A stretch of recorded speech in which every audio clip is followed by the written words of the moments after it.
He has labored, he has suffered to lead his people into the land of freedom. He is the Redeemer. Did you make these claims? Well, I went to the community where these things occurred, and I met eyewitnesses, people who saw what happened. And in fact, those people were invited also by the police to come and give statements. So the same people who told me what happened are actually the people that are formally making statements to the police regarding exactly what happened. And I saw the whole place, the troop movement. They showed me how the troops moved. They showed me where the people were encircled by the members of the Ghana Armed Forces. They actually showed me the exact places where the killings took place. In fact, at those locations, some of the bullet holes on the ground are still there, are still there. You will see the place where the 12-year-old boy was killed in the barn, in the burning, hay. And it's a mud barn, in front of the house where they store dry season materials. And, when the police came to retrieve the body, they had to even, knock the walls and then bore a hole into it in order to pull the charred body out of it. I saw everything. I mean, I walked the whole event just to have a pictorial view of exactly what happened. And I believe the account given by members of the community. For me, the most important account is the fact that the military were the ones that shot and killed the people. The second most important account, which is admitted by the military themselves, is that they did not find weapons on these people. Okay? They did not find weapons on these people. And the third most important account is that those people were not engaged in gunfire exchanges with the military. Most likely, they will take action against those people. But they operate in a certain culture where, when it comes to the public, they don't want to put up a weak face. They don't want to put up a face of weakness. And then they feel that that undermines their authority. So they may deny publicly, but internally they will go and do their inquiries, establish exactly what happened, identify who really was responsible, and take remedial action internally by either demoting people or withdrawing them from certain places, or some punishment that they will inflict on the offending persons. But that will usually be internal, and without they actually telling the rest of the world that they did take action. So they have their own internal control mechanisms. But, when you do that, you don't deal with the pain inflicted on members of the public. You don't deal with the loss of confidence that the institution will suffer as a result of the violations.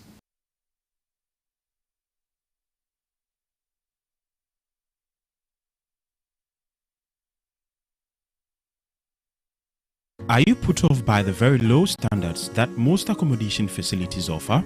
Well, it's time to heave a heavy sigh of. In a statement, the central bank said its financing of government was part of a crisis management tool used in dealing with the difficulties of 2022. It must be recognized that the ongoing debt operations are part of the corrective measures designed to address the financing problem of a budget. Bank of Ghana financing was part of a crisis management tool used in dealing with the difficulties of 2022. Against this backdrop, the details of the Bank of Ghana's claims on government as December 2022 were 7.2 billion cedis, representing its purchase of treasury bonds from banks to provide them with liquidity to enable them meet the obligation to customers, and 8.9 billion Ghana cedis, representing on lending facilities granted by the International Monetary Fund (IMF) for onward lending to government.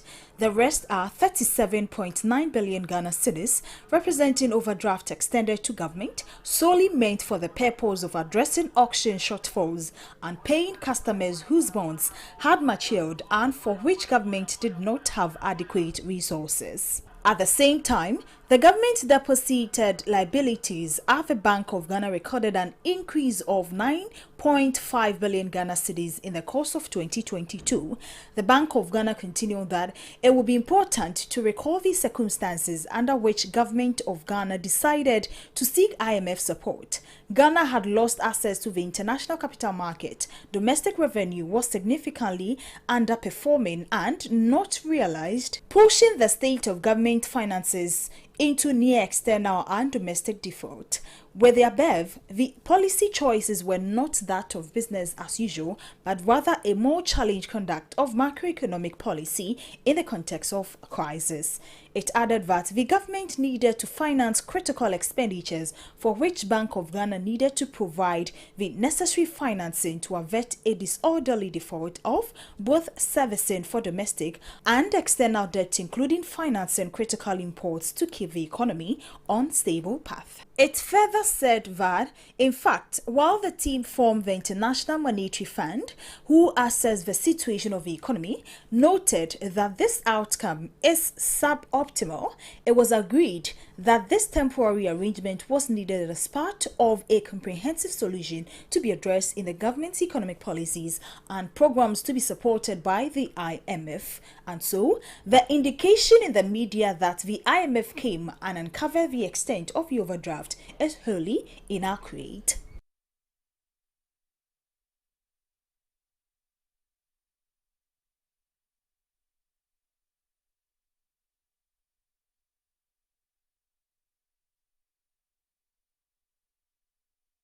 Committee consisting of 20 members and composed of the majority leader as chairman, the chief whips of the parliamentary parties, and other members. Mr. Speaker, it is the duty of that business committee, the composition of which I've quoted to you, to compose business to be done in the week. Mr. Speaker, after referring you to Order 16011, I come to 1602. It shall be the function of the business committee, subject to Order 53, Order of Business, to determine the business of each sitting and the order in which it shall be taken.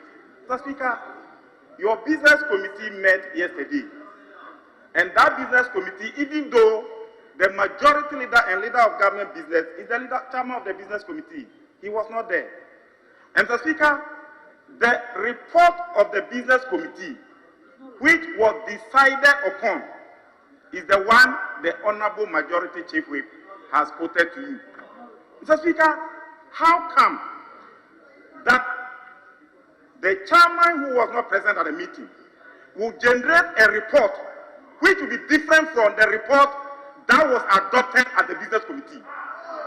Mr. Speaker, how can this be possible? Mr. Speaker, I've quoted to you Order 1601, which talks about the existence of a business committee. And I went further to refer you to Order 1602, which has stated the functions of the business committee, and which categorically has stated that it shall be the function of that business committee to determine business for each sitting and for each week. Mr. Speaker, the business committee sat yesterday. It was chaired by the majority chief whip. The majority leader, who is the leader of government business, was not there. the majority chief whip presided or chaired over the business committee meeting. The deputy majority leader was also not there. Mr. Speaker, the committee adopted a report which we are presenting to the House this morning. Mr. Speaker, may I refer you to Standing Order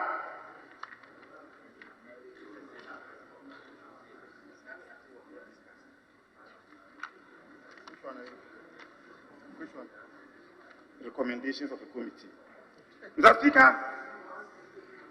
Speaker, our orders provides that the report of a committee shall be in the form of recommendations, which, Mr. Speaker, we did yesterday. 161, which we are presenting to you. So, Mr. Speaker, if you go to Order 1611, it says the recommendations of a committee shall be presented to the House in the form of a report. So, Mr. Speaker, your business committee cannot go and have a meeting and write a report, adopt that report, take that decision. Then an absentee chairman of the committee will generate a report and put the business committee report aside.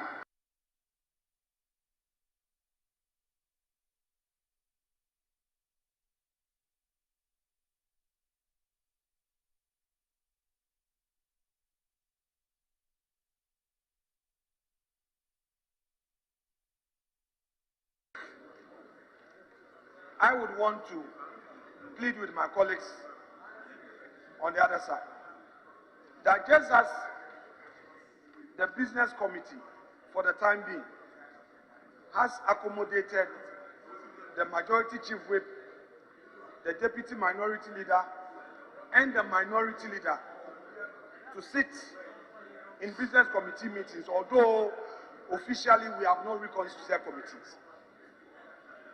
If we want to go in the stricter sense of raising issues of procedure and law, maybe we will say that we will not make progress.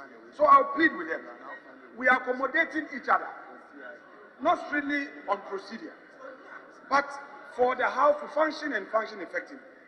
So, Mr. Speaker, I will plead again that when there are such issues, let's discuss it. And as Mr. Speaker said, we are to assist him.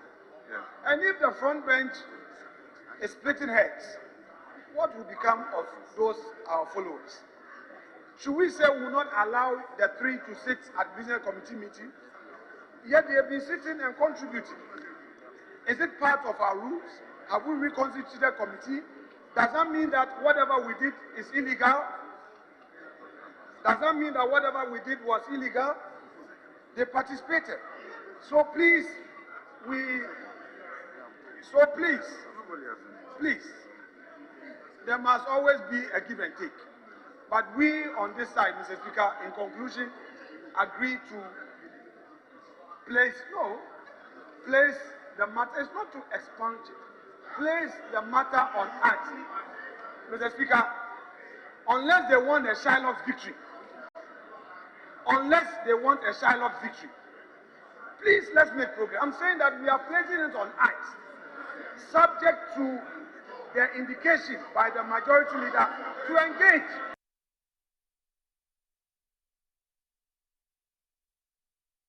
Well, if there is something untoward in that report, then he feel embarrassed or they feel embarrassed.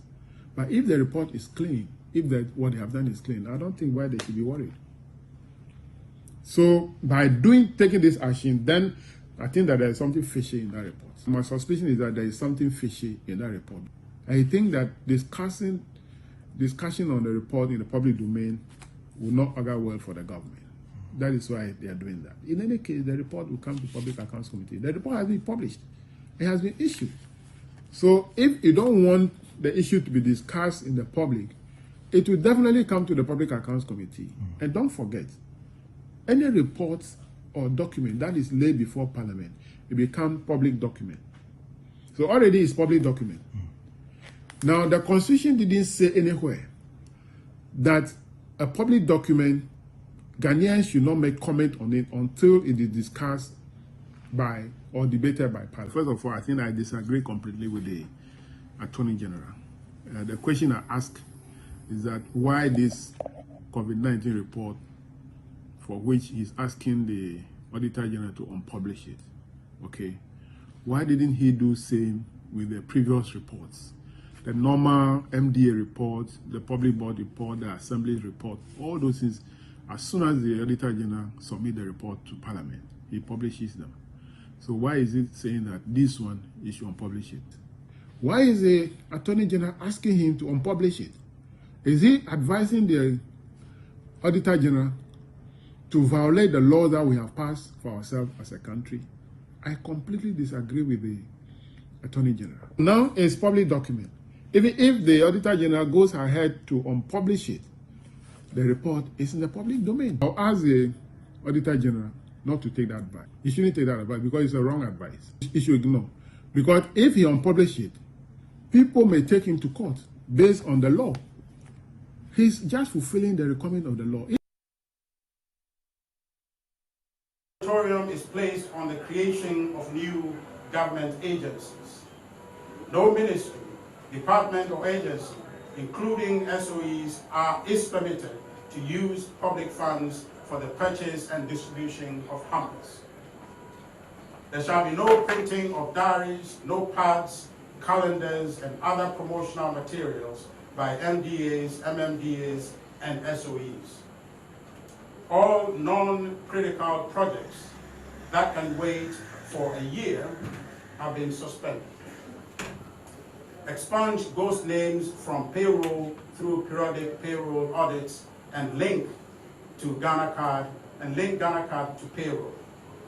Moratorium on bonus payments for SOEs and SOEs that post losses in the year for which the bonus applies. These measures, ladies and gentlemen, will positively impact the deficits for the fiscal year in question and subsequently. In addition to the expenditure rationalization, the revenue scope is being widened to leverage property tax and enhance collection. I think there's a lot we are going to say in the near future about how government is preparing to ensure that we take full advantage of property tax in our country to develop. Friends from the media, this government has its skin in the game. There is certainly no room, there is certainly room to canvass for government to deepen the quality of public expenditure, but it cannot be said that this government has not stepped up to the plate. Our sincere plea is that Ghanaians would continue to support this government because we have demonstrated that we can regenerate this economy from collapse.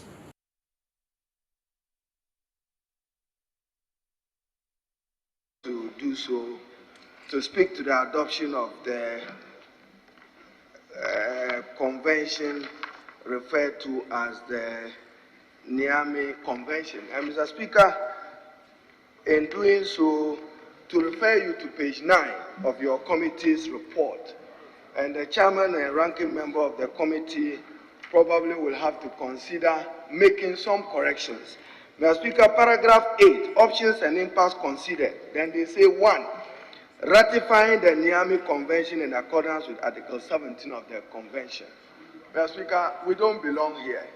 We are exercising a mandate pursuant to Article 75 of the 1992 Constitution. Then, Mr. Speaker, when you come to the conclusion, paragraph 14, it reads, undoubtedly, the committee recognizes the benefits Ghana stands to gain from the ratification of the Commission. Then it reads, the Convention once ratified by Parliament. No, this House must be invited by the committee's report that this report be adopted for the ratification of the Convention in accordance with Article 75 of the 1992 Constitution. So that should be the recommendation to this House. Niamey Convention 17 is to guide a decision that the African heads of state took. So we are guided by that. But at least in this report, you must be making an application to this House to adopt this report, ratify the convention in accordance with Article 75, Because, Mr. Speaker, if you want, I'm sure Hansard will capture it. The President may execute or cause to execute a treaties, agreement, or conventions in the name of Ghana. So we assume that the President has done that. Then a treaty, agreement, or convention executed by or under the authority of the President shall be subject to ratification by an act of Parliament. This is what we have been asked to do, and it should be captured expressly in the committee's report that this House adopts this report. So, Mr. Speaker, forgive me that I have to assume your chair. There was whether I should take over from Honorable Collins Dowda or not. And I've told them that Honorable Collins Dowda is senior by age, senior even to this House. I would not fit into his chair as somebody who is well trained from home. So any other chair, Mr. Speaker, acceptable to me. I'm still the elected member of Parliament for Tamarisa. In November 2021, Assembly member for the Mamprobi electoral area, Joseph Kwabena Brown, in an interaction with Pan-African Television, promised the people of Mamprobi and its environs that the dilapidated school structure will be fully refurbished in a month's time, offering a glimmer of hope to both pupils of the school, parents, and stakeholders. I'm giving you my word that this building is going to be completed, and the kids will move in, and then all these buildings you are seeing will go off. They will all go off. A new 6-story is going to be erected. Amen. You understand? Amen. Library. Library. So one year school and then about your library, Sunday. School like school.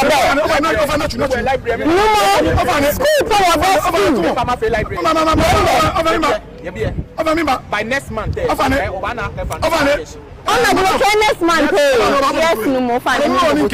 Over 14 months after this ambitious promise was made, the team visited the site to assess the level of completion of this assured refurbishment, only to find that the school was in a sorrier state than what was reported in 2021.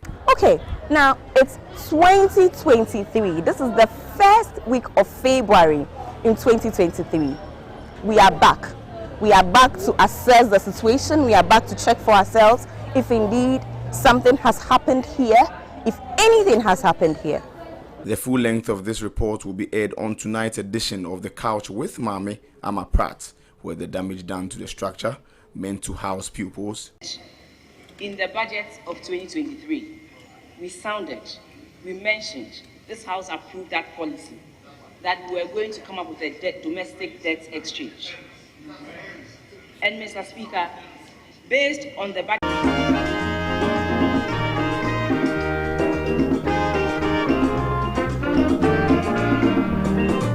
he has labored, he has suffered to lead his people into the land of freedom. He is the Redeemer. Good morning, and thank you very much for joining us here on Pan-African Television, and I welcome you to the mother of all talk shows, Alhaji Alhaji. And how has your week been? Well, we've had quite an interesting week, but we've chosen 3 issues to discuss this morning, as we always do. The very first issue we'll be talking about this morning is the reshuffle that we have all been anticipating.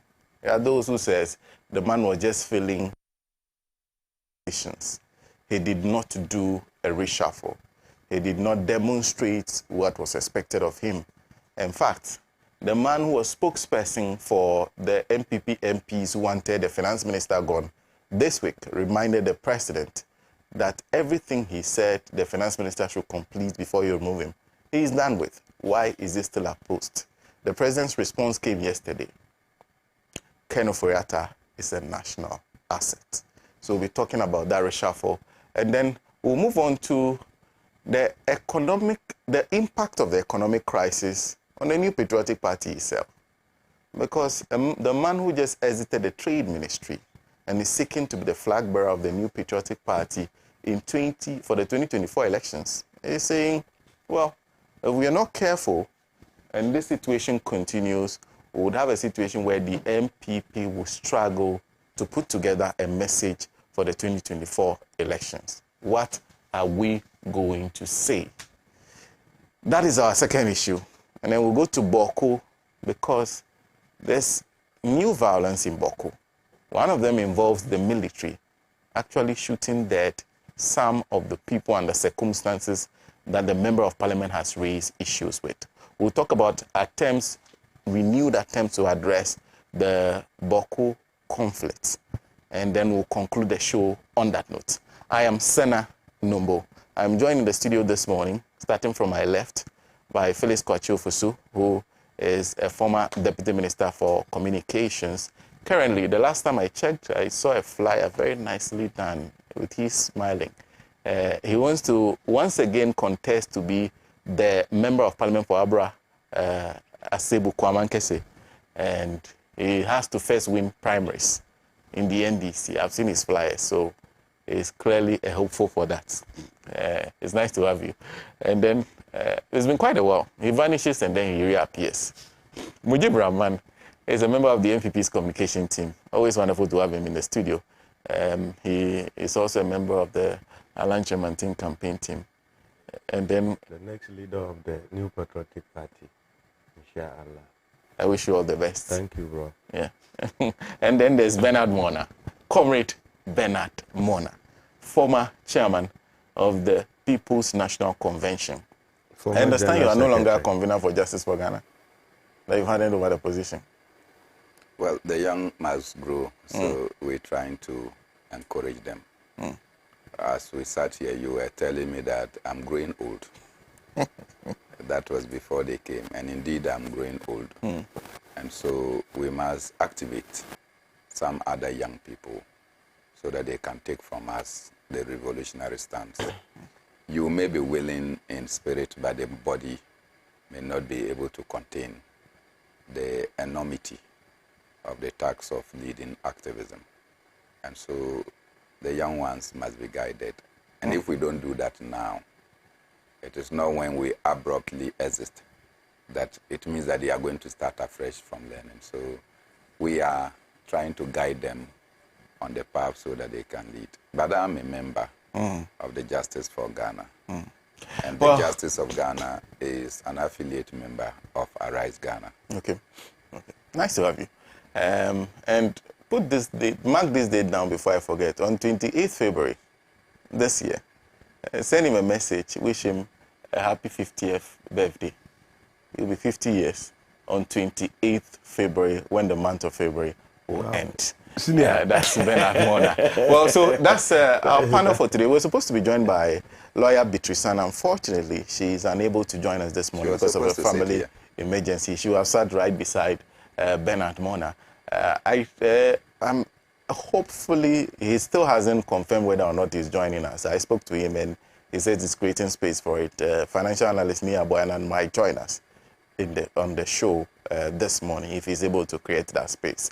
Well, so that's my panel for today. Thank you very much for joining us once again. Don't forget you're an important part of the show. So do share your comments if you're watching on Facebook or send a message. Just send it. Share a comment if you're watching on Facebook. That's now the major point through which I can get access to your comments. So just share a comment. What do you think about the discussion we are having? And then I'll read it as we go along in the show. Let's start with the matter of the reshuffle. Was it a reshuffle? Was it not? Well, I'll start from my left, somebody who knows about reshuffles, former Deputy Minister for Communications. And when a reshuffle happens, typically you call him and ask him, oh, what happened? Why did the president do that? Well, Felix Kwakye, start with him. Well, thank you, sir. Given that you did an elaborate expose on my intention to recontest the parliamentary candidacy of the NDC at Abra Asebu Kwamankese, it's only appropriate that I extend some greetings to them. Indeed, your introduction has activated demands and requests for some acknowledgements, and customarily, I think it is proper that we heed those. It is also a sign that you have such a large listener base. Your tentacles keep spreading. So in conformity with tradition, let me begin with the Omahin of the Abra traditional area, who also happens to be my cousin, Nana Kwesi to the 11th.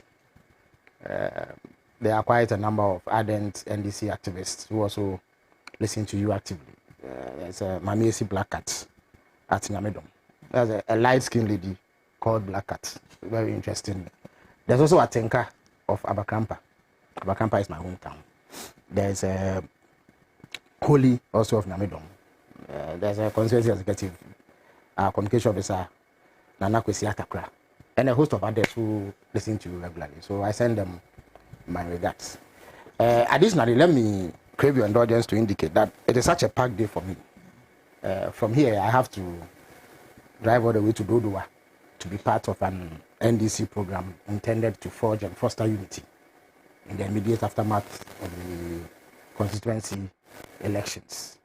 From there too, I have to set off for the constituency to engage in some activities, and therefore one is very hard pressed for time because of the distances involved. So I'll plead with you and viewers to permit me to take the first two topics in one fell swoop. Even if time permits, I can touch on the third topic and then do the analysis and then beg leave of you so that I can attend to these other commitments. And I also have to go to Santana, so I'll do the first two topics so that I can also go to Santana. Well, by the time that you are done with the second topic, the program would have ended. Anyway, well, you see, Sena, I don't think that we need to mince words at this stage of our national life. Our economy is completely destroyed. That is a blatant truth. And only even the most ardent and most rabid MPP Akufo-Addo Bawumia supporter will admit this fact. Now, this destruction of our economy has spawned a very serious socio-economic crisis for the citizens of this country. There's widespread despair and discontent. There's despondency. There's hopelessness hanging all over us as a nation. There's suffering. There's real pain. And people are struggling to live from one day to the other. What we have is that we are so burdened with debt that at the last reckoning, if you put together everything that should be factored in, we owe not less than 620 billion Ghana cedis as we speak, despite the understatement of the debt by the Bank of Ghana. I will explain as time goes on why the situation is so. Inflation. Now we have hyperinflation. And Comrade Mornah knows about hyperinflation because we used to follow the Zimbabwe situation a lot in the not too distant past when we were actively involved in the CJ. I recall that when they had that tussle with the British government, we had to make some intervention. So we followed Zimbabwe. Yesterday, I heard that inflation in Zimbabwe is around 200%. But when you cross the 50% threshold, you are said to have entered the hyperinflation zone. So we are there as a country. It's 54.1%. Inflation simply is the rate at which the price of goods and services go up. So that's how they measure it. And that is how come when you go to the market, sometimes you can go to the market in the morning, buy an item, return in the afternoon to find that the same item has increased in price. Fuel prices have gone through the roof and it's become unbearable for the ordinary Ghanaian. The price of basic goods and services are beyond the pockets of many, many people in this country. Millions cannot make ends meet. Our currency is destroyed. At a point, indeed, in the first 11 months of last year, it lost 54% of its value. In the first few weeks of this year, it has lost about 20% of its value. So now, depending on where you go and do a transaction, you may get between 13 to 15 Ghana cedis to $1. At the beginning of last year, indeed, exactly a year ago around this, it was around 6 cedis. So you can imagine the extent of depreciation and what a disaster that means for all of us. Today, interest rates, if you went to the bank to secure some facility to do some business or any other transaction, you are likely to come up against interest rates of between 40 to 45%. Today, what we call our external reserves, which the Bank of Ghana holds, and which we use to create a buffer in terms of imports, what we call import cover, has dwindled to just about 2 weeks of import cover. And to cap it all, this government says that because of the terrible economic situation and the fact that it cannot repay its debts, people who lent its money through bonds, including pensioners, 80, 90-year-olds, should forfeit the interests and principles that were due them this year. So in a situation of such hopelessness and destruction of the Ghanaian economy, you look forward to some inspiration and hope that things will get better. But on a daily basis, we wake up to more bad news. In a situation like that, you expect that leadership, does something that suggests that they are committed to addressing the situation. And one of the ways that leadership communicates that intent is to look at the team that is managing the affairs of this country, rejig it, peel off the dead weight, inject some freshness and vitality into the way things are done, and carry the citizens along, so that even if citizens feel that things are difficult, they have some hope that there is a genuine effort to resolve it. Even in normal times, Sena, when you don't have a crisis, it helps to rejig the team. Because what happens is that over time, people become complacent. They begin to create fiefdoms and think that they are monarchs of all they said they. And they begin to get a tad arrogant and insensitive because they become too comfortable with where they are. It's only in few instances where continuity and consistency is required. So sometimes you may keep the person there for quite some time, especially in technocratic areas. But in the main, even in normal times, it helps to change things and bring fresh ideas on board. That is how come in 2014, sometime in June, I went to bed as a Deputy Minister for Information. I woke up as a Deputy Minister for Communications. And it was not just a change of portfolio. Indeed, the ministry that I worked in had been merged with another ministry to greater efficiency and reduce the cost of running government. This was done by President Mahama. At the time, we had a relatively minor economic difficulty. But this was a president who responded to that difficulty by generating hope and trust and confidence among the populace to rally around the proposals that he had tabled to address the difficulties we're facing. So similar expectation has been brought to bear on the Akufo-Addo government. People have looked up to President Akufo-Addo to do something to indicate his preparedness to resolve this problem. So for months on end, there have been calls for changes in government. Indeed, the finance minister, Ken Ofori-Atta, has come under great and intense scrutiny because that really is where the problem is, the economy. For months, people in the opposition, civil society, clergy, ordinary members of society have clamored for the team in charge of our finances to give way to a new set of leaders because they are held responsible for the catastrophic destruction of the Ghanaian economy. Now, this team is not only made up of Ken Ofori-Atta. There is an economic management team. Indeed, when President Akufo-Addo was campaigning in 2016, he told the whole world that the economy would receive special attention from him. So because of that, he had tapped a gentleman called Alhaji, who was said to possess all the knowledge in economic management. And therefore, this gentleman was going to be in charge of the economy. Since 1992 or 96 or thereabouts, it has become conventional to designate the vice president as the head of the economic management team so that there's a special focus on running the economy. Alhaji himself came out to tell us that he leads a team of solid economic brains who can manage the affairs of our country as far as our economy is concerned. So when our economy goes down south like it has and tumbles in a disastrous manner like it has done and is counted amongst the very worst economies in the world, you don't need any prompting as a president to change the team. So there were calls for Ken Ofori-Atta to go. Indeed, there were calls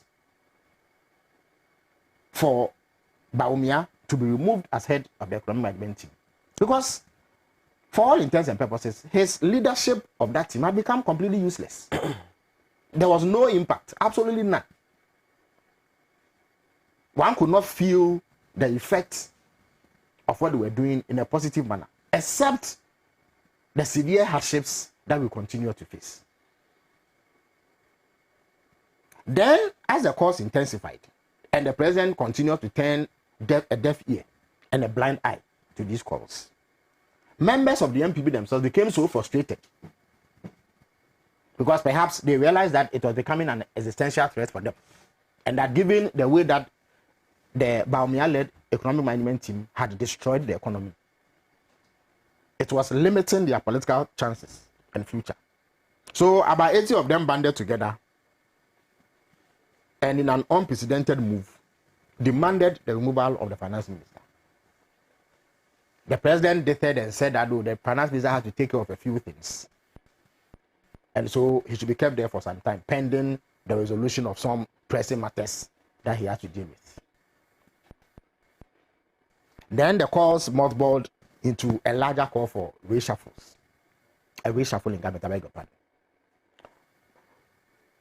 Before long, rumors began to swirl around that a reshuffle was imminent.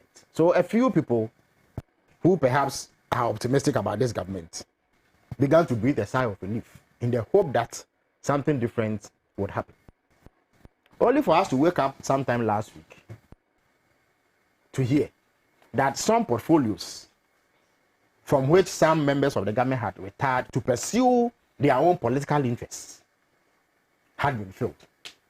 So Mr. Lanchemantin, who is also a key cog, I beg your pardon, in the economic management team. Indeed, I watched a clip today, a rather baffling clip, in which the majority chief whip was insisting that Mr.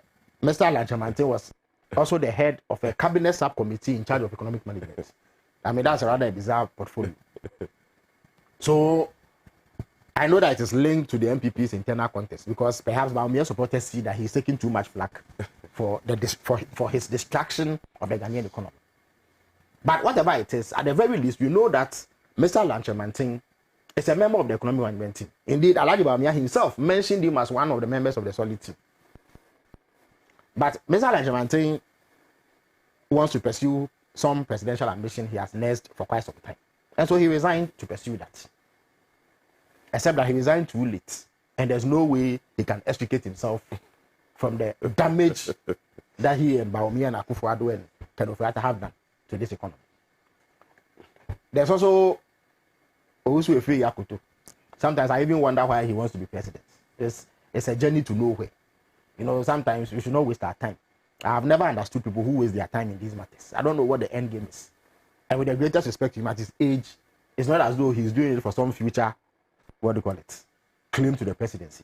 He certainly wouldn't be in a position to stake another claim in another electoral cycle. So what is the point? But anyway, if he has some money and he has some time to waste, that is his own problem. But the point is that he also resigned to pursue some presidential ambition. Then there was an issue involving Charles Bishop, who had to leave government on the back of a hailstorm of controversy. And one or two others too had to leave government. So the president merely filled these positions. It was Charles Edubon. Yes, Charles Edubon, I beg your pardon. The president... And I think the chief council minister... No, he has not been well for some time. So I was not surprised that he announced his resignation. So... Yeah, well, we know that he has not been well. So you give him the benefit of the doubt. Yeah, he's not been well. He's not been well. Well, whatever it is, the official position is that he has resigned. We do not have contrary. We do know that he has not been well. He's not fit. Yeah, he has not been well. So it is not surprising. Yeah. However, he left government. Now, instead of a reshuffle, we got a replacement of these people in the portfolios that they held. Because in normal times, if somebody resigns, you have to appoint somebody. Indeed, we got the shock of our lives when, upon the resignation of Lanchemantin, it was announced that Ken Oforiatta, the man who has been front and center of the destruction of the Ghanaian economy, should replace him. And it generated some uproar. So immediately you saw that a day or two after, Samuel Abujinapo was asked to go and stand in Lanchemantin's stead at the ministry. But what the president has done is completely unsatisfactory. It amounts to an insult to the citizens of Ghana. And sometimes one cannot help but go back to all the cautions that we sounded. Comrade Mornah is here. We rallied, we sounded cautions, we indicated our dread at the prospect of President Nana Akufo-Addo becoming president. Because we saw something that people did not see 10, 15 years ago. That he was going to be bad news. And that he cannot offer any credible leadership to this country. Today we have been borne out. He has helmed the worst government in our history by far. And he will go down with infamy as the worst president we've had. Without question.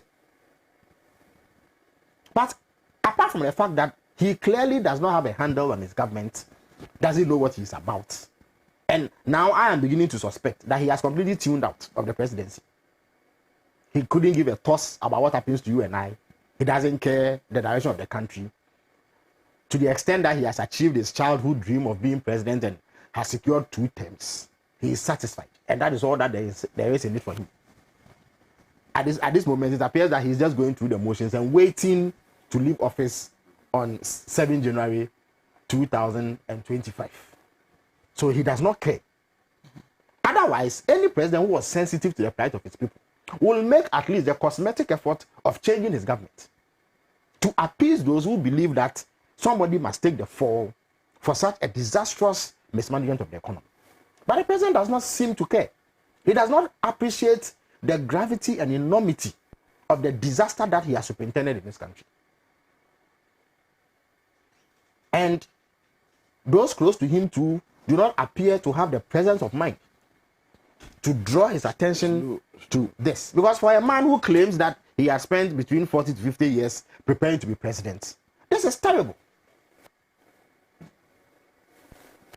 It is just like a player who claims he has trained all his life to play in a match, who comes on and concedes 3 own goals. That is essentially what President Akufo-Addo has done. You expect that kind of behavior from an amateur player, not somebody who says he's a professional and has trained for years. Because what he has done has wreaked real havoc and harm on the people of this country. Today, the despondency and disenchantment is palpable. You can cut through it with a knife. And yet, when people demand change, the president does not seem to heed it. Indeed, you said that he had described Kenuforiata as a national asset. To be fair to him, and I'm not necessarily President Akufo-Addo's greatest fan, to be fair to him, that is not a recent statement. He said it in 2018, on the back of what they perceived to be some insignificant gain in the management of the economy. But even then, it showed the character of the man we are dealing with. Because what he was praising Kenuforiata for was borrowing. He had gone to borrow $3 billion. How do you praise somebody for going to borrow? When in a previous guise as the opposition leader, you are condemning the government of the day for borrowing less. But the fact that President Akufo-Addo insists that he will not change his cousin Kenuforiata is the clearest indication yet that he never deserved the presidency like we cautioned 10, 15 years ago. Because a man who deserves the seat that President Akufo-Addo occupies will have sensitivity. You see, obstinacy and imperviousness are not the same as strength. It is indeed a weakness. He is a very weak leader, not a strong leader. Some people believe that if you go contrary to public demands, then you are a strong leader. Indeed, you are a weak leader.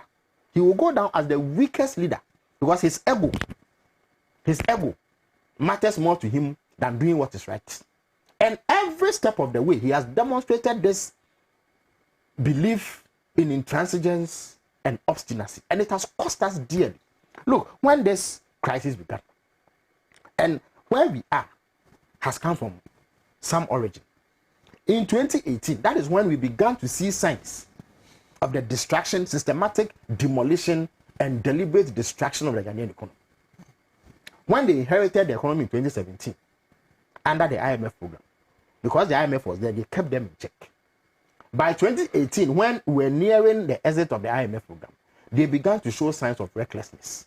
They began to spend far more than we earned and sought to hide the effect of that. So you find that anytime they presented the budget deficit, which is the difference between our revenue and expenditure, expressed as a percentage of our GDP, you find that they understate it. So when we hit 7% deficit, they claim that we have a 4.8% deficit.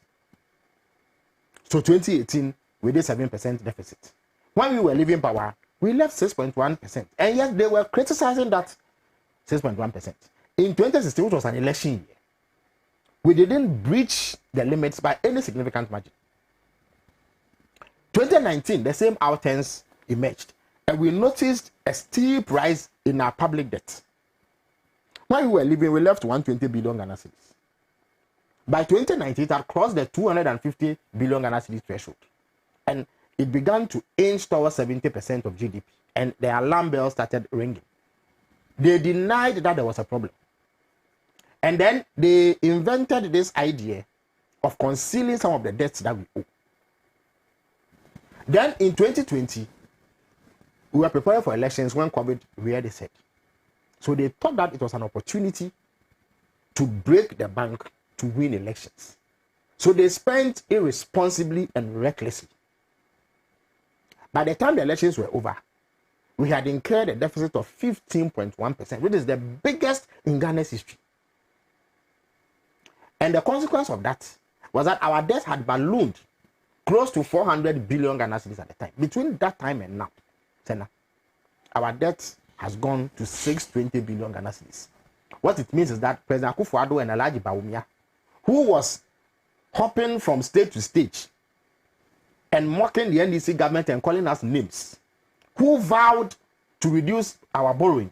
And indeed, in this one, they actually wrote it. It is in their manifesto. Page 13 of the 2016 manifesto. They said they would reduce borrowing, reduce the deficit, ensure stability in the currency. They made all these promises. Yet, as I speak to you, they have increased our public debt by 500 billion Ghana cedis, almost 5 times what they came to meet. And then, when it emerged that they had destroyed the economy with recklessness, Alhaji Bawumia, who was the head of the economic management team and knew that where we had gotten to, at least by the first quarter of 2021, demanded that we seek immediate help from the IMF. Because 2 things were happening. Investors were quickly losing confidence in our economy. And as a consequence, they were pulling their investments. So they blocked our access to, capital on the international financial markets. They said they would not give us any more loans. And 2, they were coming to Ghana to take out their investments. So whereas we were not getting any more loans in foreign currency to shore up our reserves, they were taking the little that we had. So in the space of a few months, about $2 billion had been spirited out of this country. And that is how come our currency began to tumble. So by the middle of 2021, it had become obvious that we needed to go to the IMF to do 2 things. To re-inject confidence in the economy and stop investors from taking out their money so that our currency does not take further hits. And then regaining access to the international market so we can find cheap financing to shore up our currency and finance our budget. But you know what? Alhaji Bawumia believes in comical politicking. He thinks that politics is a joke because he was tapped from the Bank of Ghana as a political neophyte and made somebody's running mate. He never really went through the mill, so he does not appreciate what it takes to convince people to vote for you and serve them in a manner that is satisfactory. He thinks that the moment you mount a platform and say anything, and people giggle and laugh, you have made a point. And if that comical politicking meets with gullibility, within significant sections of the population, you can get lucky and be elected. So because he succeeded to push lies to win elections, he thought that those lies must be protected at all costs. So for instance, one of the things he did when we were in opposition was to demonize IMF programs and make it seem that if you went to the IMF, then you were the demon himself. You had suddenly sprouted horns and a tail and wings, and you had painted your body red. You become the devil himself. So even though he knew that we needed to go to the IMF by the middle of 2021, he refused to make the decision and convince the president in that direction. And the more they waited, the more havoc was wreaked on this economy. By 2022, the situation had become so dire. Then they went to place their hope in the ill-fated e-levy and a raft of taxes, which didn't work. The projections they made were false. They knew they were lying, and yet they put it in there. Then, rather than go to the IMF, they resorted to central bank financing. You see, if it was that easy to get money from a central bank to finance a budget, every government will get money to do everything it wanted. If you want 200 billion Ghana cedis, the Bank of Ghana can give it to you. But it has disastrous consequences for you. Because when you borrow money from the central bank, it adds to your debt. They to their bank, so they charge interest. So in the same way that you owe people who lend you money, you pay the money. So the more you borrow, the more your debt goes up. Now, if our biggest problem is our public debt, the last thing you should be doing is increasing it. So borrowing from the central bank increases the flow of money and increases inflation. So prices begin to go up rapidly. And then at the same time, it increases your debt and makes it harder for you to meet your obligations. That is why governments don't borrow from the central bank in the manner that the Bawumia-led economic management team has done. But the Bank of Ghana played ball. And it emerged that as of the end of 2022, they had advanced 44.5 billion Ghana cedis to the government, which is the most irresponsible, criminal, and reckless thing to do. And I am so disappointed in the governor of the Bank of Ghana. I thought that he was above the fray in terms of our politics. But it turns out that he also believes in this political engineering of the economy. And so he knew it was wrong, and yet he went ahead to do it. And then when the matter came up, and he came under scrutiny, they issued that wishy-washy statement 2 days ago to seek to extricate themselves, when everybody knows that they have violated the law. By the time they made the announcement to go to the IMF, it was simply too late. Our debt was such that the IMF could not touch us. So they told us that to qualify for an IMF facility, $3 billion that we were looking for, and that $3 billion is simply balance of payment support to shore up our reserves so that our currency does not depreciate any further. And then to give us policy credibility. And that way they will hold our hand and take us to our creditors and tell them that they expect better and more responsible and prudent management of the economy. So the investors can have hope that things will not worsen, and therefore they should grant us access to international financial market. Even that will take about 3 years to achieve. But they said that our debt is simply too high. If they lend us $3 billion, which in today's terms should be around almost 50 billion Ghana cedis, we certainly will not be in a position to pay. So they came down, did what you call a debt sustainability analysis, analyzed the extent of our debt, and found that as of November 2022, we owed 575 billion Ghana cedis. Now that amount does not include the 44.5 billion Ghana cedis that the Bank of Ghana lent to the government of Ghana. What happens is that that money is considered an overdraft, which is a short-term facility that you are expected to pay back quickly. But at the end of the year, they do what they call securitization, which then turns it into debt, and then they add interest, like any other money you borrowed. So the 575 does not include that money. And then it does not include what they call general government accounting, which takes into consideration all the debts sitting on the books of state-owned enterprises. As we speak, Cocobot owes 14 billion Ghana cedis, which they are unable to pay. And I'm sure you heard about a month or two ago that the Bank of Ghana itself had to do some maneuvering in order not to default on the payment of those who have cocoa bills. It includes debt owed to contractors. And we estimate that the SOE debts ran into about 30 billion Ghana cedis. So add that to the central bank debt, which then makes it about 75 billion, and add it to 575 billion. And you see that we are actually somewhere around 650 billion Ghana cedis in debt. So the IMF says that we cannot touch you. If we lend you money, you can't pay. So before we give you a peswa or 1 cent, go and reduce your debt. Bring it to about 55% of GDP. Currently, it's getting towards 110% of GDP. In other words, if for any reason we are able to convert all our GDP to money and say that in 1 year we want to make a bullet payment of our debt is far more than all the money we will get if we monetize our GDP. That is how serious it is. But if you want to see how serious it is, check what it was under the NDC, 55%. Half of our GDP. Now, it is more than 100% of our GDP.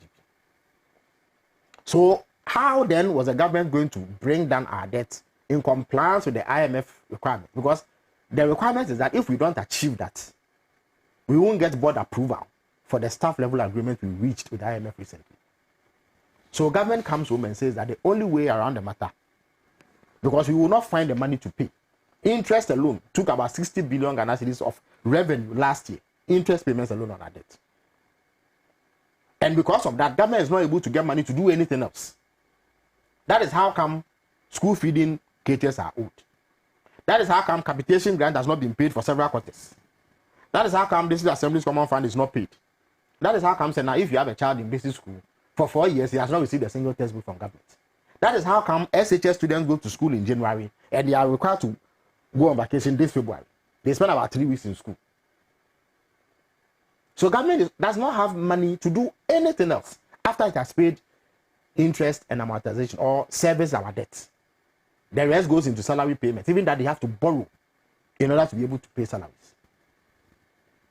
So government then decides that it has to do what we call debt restructuring. And that was talk to our creditors to agree to an arrangement where we will not pay the interest due them for some time and we will not pay the money that we needed to give them to pay down the debt. And who are those who owe government? They are domestic entities and then there are external entities. So when it comes to domestic entities, government needs about 137 billion Ghana cedis from them. Mind you, the amount of money that government needs to chalk off our debt is about 300 billion Ghana cedis, which is half of what we owe. So it is taking 137 billion of that from domestic creditors. And then the rest will be made up for by external creditors. But what people forget is that we've not even begun to discuss the external debt restructuring yet, which also has its implications, which I'll get into if time permits me. Now, who are these domestic creditors? People who hold government bonds. They are institutions like the banks. Together, it is estimated that the banks hold about 65 billion Ghana cedis in bonds. That is how much government owes them in bonds. And that is how the banks generate revenue to run their operations, to be able to pay salaries of their workers, employ, expand, and do business, and get some money to pay interest for the money that you put in your savings accounts. There are about 6 or 7 banks that are likely to collapse if this debt restructuring thing goes through.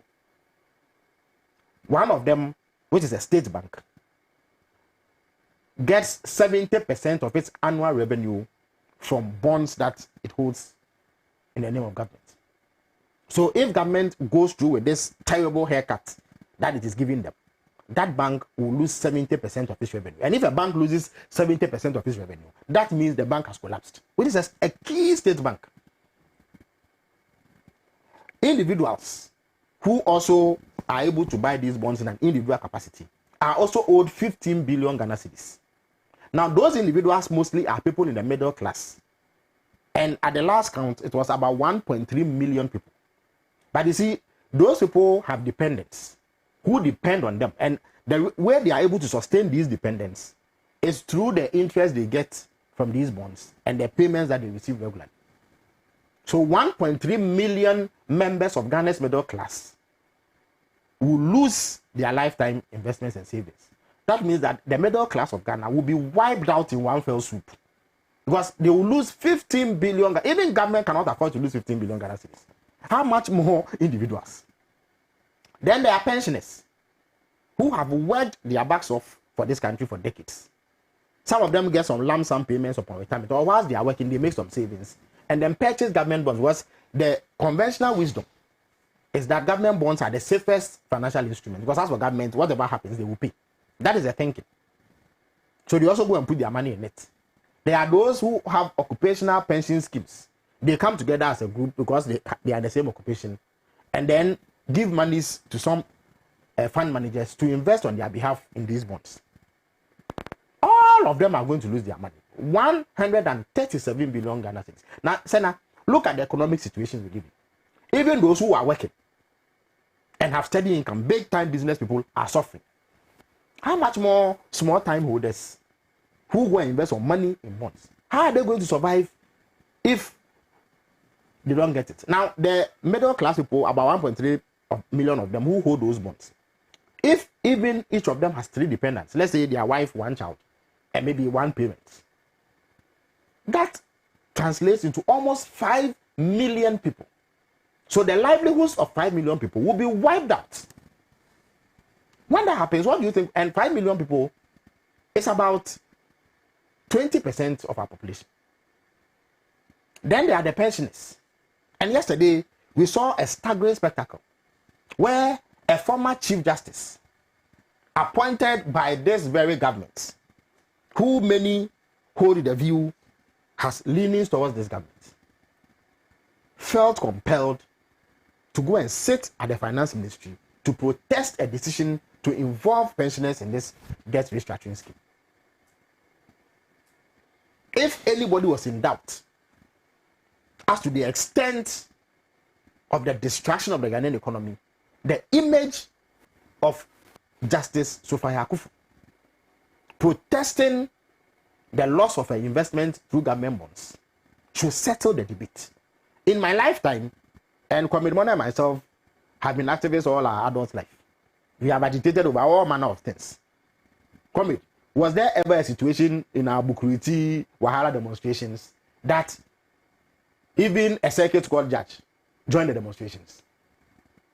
When you are talking about a former Chief Justice, not just a Supreme Court judge, a former Chief Justice, somebody you can consider to belong to the upper class of society, appointed by this very government, she felt compelled to publicly state her revulsion at the policy to withhold her investment through this debt restructuring scheme. You have a situation where 80-year-olds, normally when you call for public manifestation, it is young, energetic people who show up. Some with walking sticks, demanding that they are exempted. You've also seen images of people who have gone to banks to create some commotion and disturbance, just to drive home the point that they need their money. Look, indeed, and even if we were in further doubt, Sena, the Minister of Finance's own data bank, that has been the beneficiary of the minister's borrowing. At the last reckoning, they had received about $150 million in Ghana cedis in commission for the borrowing that this government has done, because the minister appointed them as transaction advisors in the most grotesque conflict of interest situation you can come across anywhere in the world. Even a banana republic will not tolerate this. Yet it is happening. This bank, which for years has been collecting people's money to invest in bonds, says that, one, suddenly, because of the destruction of the economy by the very finance minister who owns that bank, and Alhaji Bawku, who is supposed to head our economic management team, and Alhaji Alhaji, who is a key member of the economic management team, who we are told chairs a cabinet subcommittee on economic management. That's a new one. Yeah, well, it was about if a chief of, if they said that if a crocodile emerges from the pond to disclose the death of the tilapia, you doubt it. Why is emphasizing on that? But the point is that data bank says that because of the destruction of the economy that Bawumia has done, you know, their workers have come under attack. Because people go there to demand monies, they cannot get it. And so they are forced to take physical action against data bank staff. So because of that, workers have been asked to stay at home and work online for some time. Then only last week, we saw a letter. You know those days when you used to go to school and your parents had difficulty paying. So you go home, they'll write you a note to give to the headmaster to plead for some time. So suddenly, data bank has written letters to students who have monies with them that they are unable to pay, to go and give to school authorities to extend the deadline for fee payment pending the resolution of the economic crisis. So the schools, headmasters, and principals and vice chancellors should hold the running of the schools in abeyance pending the resolution of the economic crisis that Alhaji Bawumia and Kenoforiata have conspired to create. So if anybody is in doubt about the gravity of the situation, these images should drive home the point forcefully. Then on top of all of this, the president remains unconcerned. He says he will not change Kenoforiata, even when his own MPs demand it. And I am shocked that Mujeeb Rahman, who belong to the MPP and are key stakeholders, will allow this to happen. What they don't realize is that the Akufo-Addo misrule is doing mortal damage to the MPP brand. Sena, I have always said it. Look, when we were children, even though I vehemently disagree with the very ethos of the MPP and their philosophy, I think it's a bogus most misguided philosophy. But even if you disagreed with that, at least you look at the elements in the party and their conduct and respect them. You can disagree with somebody, but respect their opinion. That is what you could do for the MPP those days. When the Odoe Sykes, Alajetes, Ejenim Boatens, Janice Selbis, Dambotres and co. rule the roost in the party. But today, cowardice. Why? You think that if the lives of Daroche and co. were alive, they would tolerate the destruction of the Ghanaian economy by Akufo-Addo? But today they are spineless. They cannot speak. Mujeeb and co. are frozen with fear.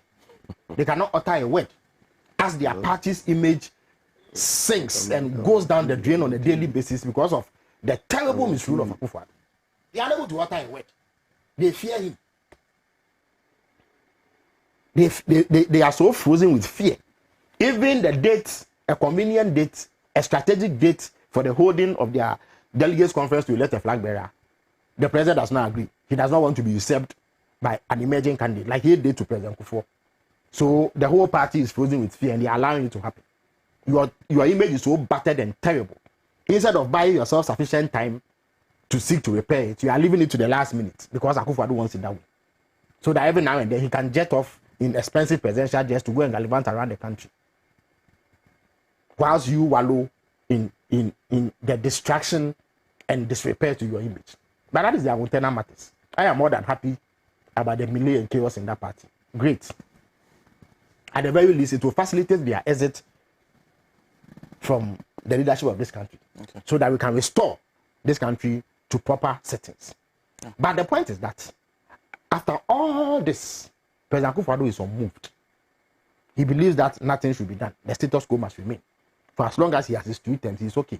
He's so afraid of the people he has appointed that he cannot move them, even when they are destroying the country. So the people that he appointed, they will make a difference.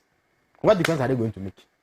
Katie Yamon sticker, who says that now there will be Ghanaian Chinese movies, and he was showing exhibiting all manner of kung fu skills. I mean, come on, look, in this time when you are in serious crisis, is this the array of people you appoint? Will it inspire confidence in even Mujeeb, who is an MPP person, that something good will come out of it? But you see, Sena, there's also a leg to this argument, and that will be my final take on this before I run off to Dodowa. You see, it was bad enough that sections of the Ghanaian electorate did not heed the caution of myself and Comrade Mornah and all the gallant comrades who stood up to be counted and cautioned against the election of President Akufo-Addo. Perhaps they wanted to give him the benefit of the doubt and elected him. In 2020, we made a similar case. They still gave him the benefit of the doubt. But I don't think now we have to say anything for them to realize what a mortal mistake that was. A grave mistake to hand over this country to Akufo-Addo. As Kwesi Kurusen said. Point of correction, it won't be Akufo-Addo on the ballot in 2020. It doesn't matter. But why? Oh, the man who chairs the cabinet subcommittee on the economy, and the man who has ruled this country before is what you have. But of course, why? Of course, he's far better than all of you put together. All of you. We've known him. Yes, of course. We have tried him. Mujeeb, I beg you. But yes, we have tested him. So tried. We have tested him. We have tried him, and we know that he is better than all of you put together. We know who he is. Of course, we won't gamble. We know who he is. We know that he is the one who left a debt of 120 billion. Your I told you. I beg your pardon. I thought you would have said that he left zero. Oh no, but of course nobody expects anybody to leave zero. But your submission depicts that. No. Depicts as if you when you were leaving government, all of this were clean. There wasn't. He didn't say that. He didn't say that. No, you won't say it. Can you allow him to wrap up so that this one we have tried and tested John Mahama. John Mahama, he won't take $450 million to build a cathedral. Never.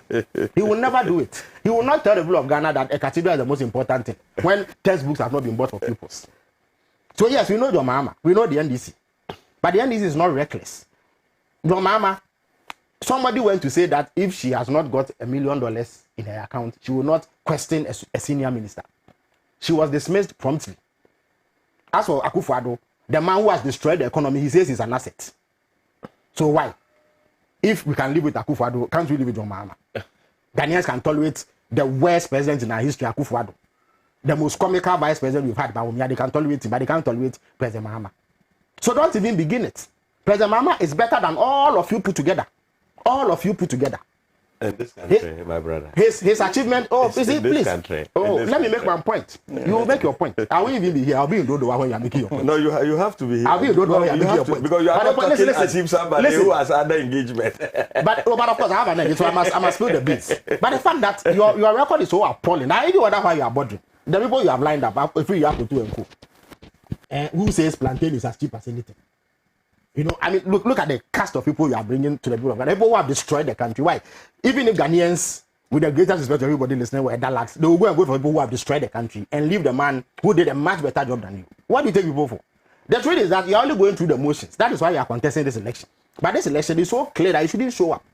Because the people of Ghana will humiliate you after what you've done to them. Okay. How do you go and take the pensions of 80, 90-year-olds so that they have to go for their working states to come and protest? When President Mahama was president, did you see a Supreme Court judge or a Chief Justice protesting against you?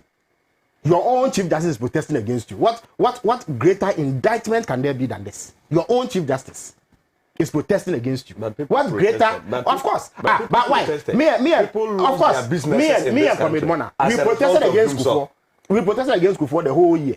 We could do it the whole year. Protested. Yes, people protested. And but never has. Remember what we went through, the sufferings we went through under President John Dramani Mahama. It comes nowhere near. It's still fresh in our mind. It's fresh in our mind. But the stealing, the nepotism, the corruption, the destruction of the economy, that one is ancient history to Ghanaians, right? That one is ancient history. Don't remember. You want so, let him make your point. The Jida. Why? They remember Jida. It's still fresh in our minds. But PDS is ancient history. The stealing, so the stealing.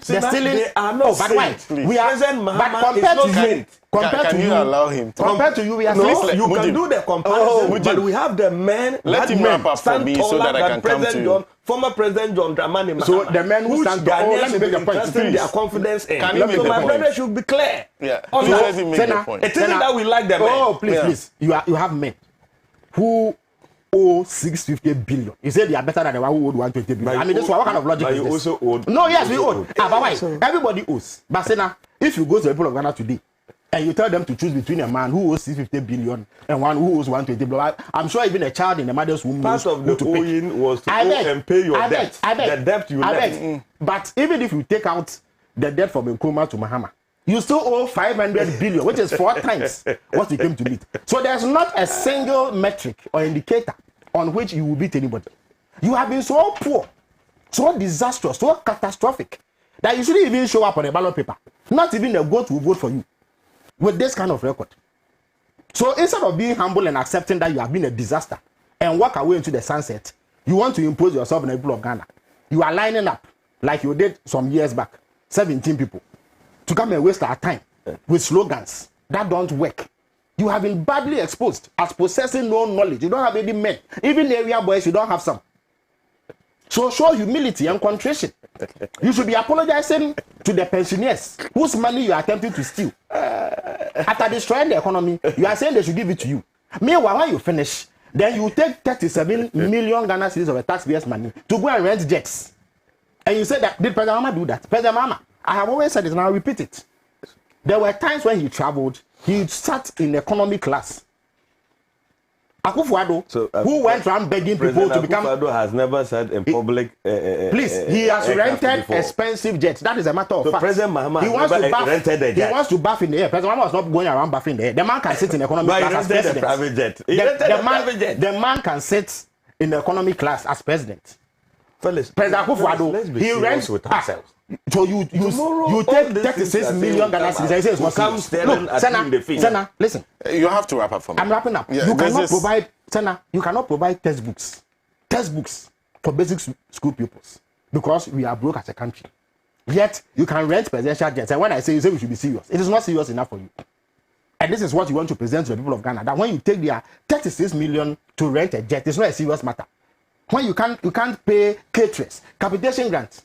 How much is capitation grant per head? For several terms, you are not able to pay because you are broke. Yet, you can pick $450 million, indeed, 400 million Ghana cedis to go and dig a most useless hole in the name of building a cathedral. And when you say we should be serious, what is more serious than this? When you saw the Chief Justice yesterday, how do you feel? How did you feel? The pensioners who for 1 week have been at the ministry demanding that they are exempt. How do you feel? How do you feel about the fact that young men and women have worked all their lives, reserve some money to invest in bonds, and you say you will take 15 billion away from them? Banks have 65 billion with you. You take it away, and you say we should be serious. What is more serious than this? Okay. So please, I was coming to the final point, which is that look, we citizens too have a role to play. When people come singing slogans, we need to scrutinize them thoroughly. Okay? So there is no excuse for even giving these MPP people a hearing at the election. No excuse whatsoever. Apart from rabid MPP supporters, if you are a reasonable, fair-minded Ghanaian, and you go and vote for the MPP, you will perpetually lose the right to ever complain about bad governance again in the history of Ghana. Because what they have done has never been done to any nation on this earth. To destroy a country in the manner that Bawumia and Akufo-Addo have teamed up to do is something that should result in humiliation at the polls for them. That is why I even get offended when I hear that Bawumia wants to contest elections. He should be resigning and running away into the sunset for his role in the destruction of our country. Do you know what he has done to the future of the children of this country? This crisis that they've caused, it will take no less than 10 years to resolve. 10 years. Our credibility in the international arena has been completely shattered. We are a joke. People make mockery of us as a country. I'm sure you've seen some of the articles that are flying about in international financial newspapers and portals. And I expect contrition and humility from members of the MPP. Not an attempt to foist a false narrative that you are better. How can you be better with this record? When you were leaving power, inflation was 15%. Now it is 54%. How can you be better? How can 2 be less than 1? What kind of illogicality leads to that explanation? But also remember where you pick it from. Inflation at the present year. It was 18.1%. Listen. It was 18. It was 18. 18. Yeah, we left that 50. So it's better than what you left. Oh. You say we should compare. I'm telling you right now. It was 18.1 in January 2009. When we left power, indeed, go and read your own finance ministers. I beg you. You're prolonging it. Go and read. Let him. So that go and read. Go and read. 2 hours. Thank you. No, Felix. Felix, thank you very much. So I think Mujeeb himself is tired. No. Go and read your own finance minister's first budget statement in March 2017. Inflation 15.4%. January 2009. Inflation 18.1%. Today, December, inflation was 54%. So you are not better. Not one way. When we were leaving power, the city was just about 4 cities. Today, it is 15 cities in some places. How can you be better than us? How can you be better than us? After you chopped off 4 zeros from our currency. How difficult is that to do? You chop off 4 zeros and you say it's 1 to 1. Destroying the currency with mismanagement and corruption. You have a president who puts about 55% of his relatives and friends in government. Meanwhile, he promised not to practice family and friends. One of them is a minister that some of your colleagues in the MPP want to remove, and he says he will remain. So please, your case is a basket one. It's a terrible case. You will be going to fetch water with a basket at the pools with this record. Okay. So if I were you, I would begin to do a kumbaya and beg the people of Ghana to forgive you. In some jurisdictions, they will actually stone you when they see you for doing this to them. Felix, thank you.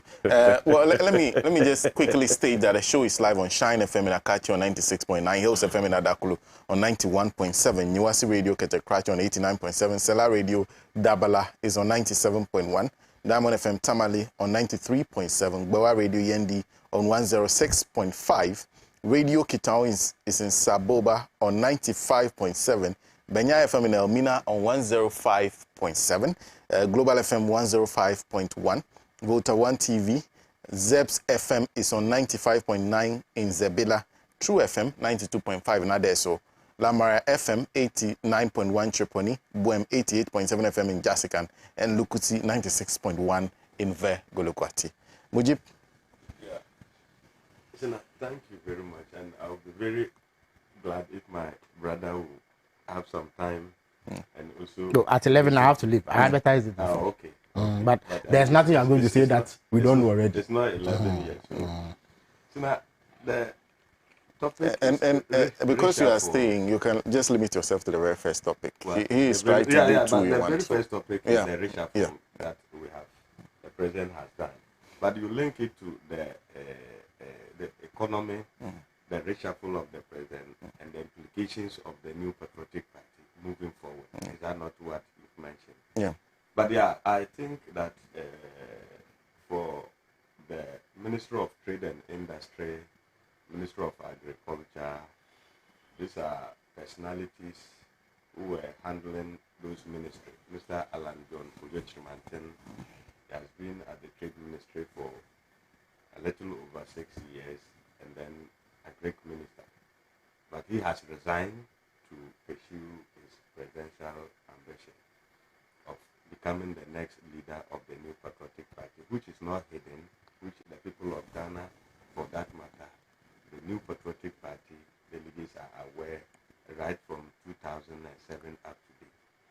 And graciously, the president accepted his resignation, and then that is it. But normally, the president has to appoint other equally competent people to fill these positions to get the government machinery running fast. It is true that it may not meet the expectations of many Ghanaians, because just like we all know, for some time now, cross-section of people in this country have been calling on the president to do reshuffle. That is maybe showing some people, ministers, the exit and injecting new energy into government. Probably that would engender hope and confidence in the people of Ghana. But what we have experienced, the president has appointed a minister at the Trade Ministry and the Agri Ministry, and just swapped other deputy ministers and elevated other deputy ministers to Minister of State portfolio. But candidly speaking, I thought the president, this is an opportunity for the president to have allow other more people into government, especially looking at the time frame now to engender confidence and hope in the administration of government. But be as that it may, this is the president, and what sometimes now he is looking at is not maybe what the ordinary Ghanaians are looking at, and he believes in giving people the opportunity, and it's a teamwork to a large extent. So people were thinking, oh, he would have just maybe 40% of his ministers out and then 40% people coming in. Even that alone at the point, looking at the time now, could have also taken a little longer time to get all these people vetted. And by the time they settle, I think that a lot of things would have happened. But now I think truly sincerely, listening to the president, the finance minister, and other senior ministers of government, nobody, we are not saying at this current situation, the structure of Ghana economy, the situation we find ourselves is the best. It is indeed not the best, and the president has admitted. And look, so now that let me just say that when you are driving a car and there are passengers behind, and you bump into a rough road, and you are about losing the steer, your concentration as a driver will be how to hold the steer and meander your way out of the bumpy roads and make sure the passengers behind you and yourself, you are all safe. So I think that the president believes, as he admitted, that where we are is not the best. We are in crisis. Our situation is bad. People are going through a lot. But I will make sure and I will get us out of this situation and no anytime soon. But for them, the NDC and my friend Felix Ofosu Kwakye, I am not surprised this morning. Almost about 1 hour you have given him, and he has going back and forth and trying to just paint the picture as gloomy as he wants. But like they were saying when they were given the opportunity to steer the affairs of this country. That's why I was asking him some of the questions. You left debt when you were in government under John President Dramani Mahama. You borrowed money. There were a lot of things that in this country we were not happy with, especially the doomsday situation we found ourselves in. People, businesses collapsed. Businesses that were in this country has to be relocated in other jurisdictions because the situation was so bad. to the extent that we were told that we have finished the meat, leaving the bones alone. We have seen all these things. But what we did was to support government because there was nothing we could do. And they took us to IMF, were able to stabilize the situation, and we move on as a people. So for him to be talking as if this is unprecedented, it has never happened, that is laughable. And that is why at a point I had to interject, had to correct him and say, my brother, we also know you people. You are not strangers. You are not new people. You have been managed this economy. You have managed this economy before, and we know your strength. We know what you can do.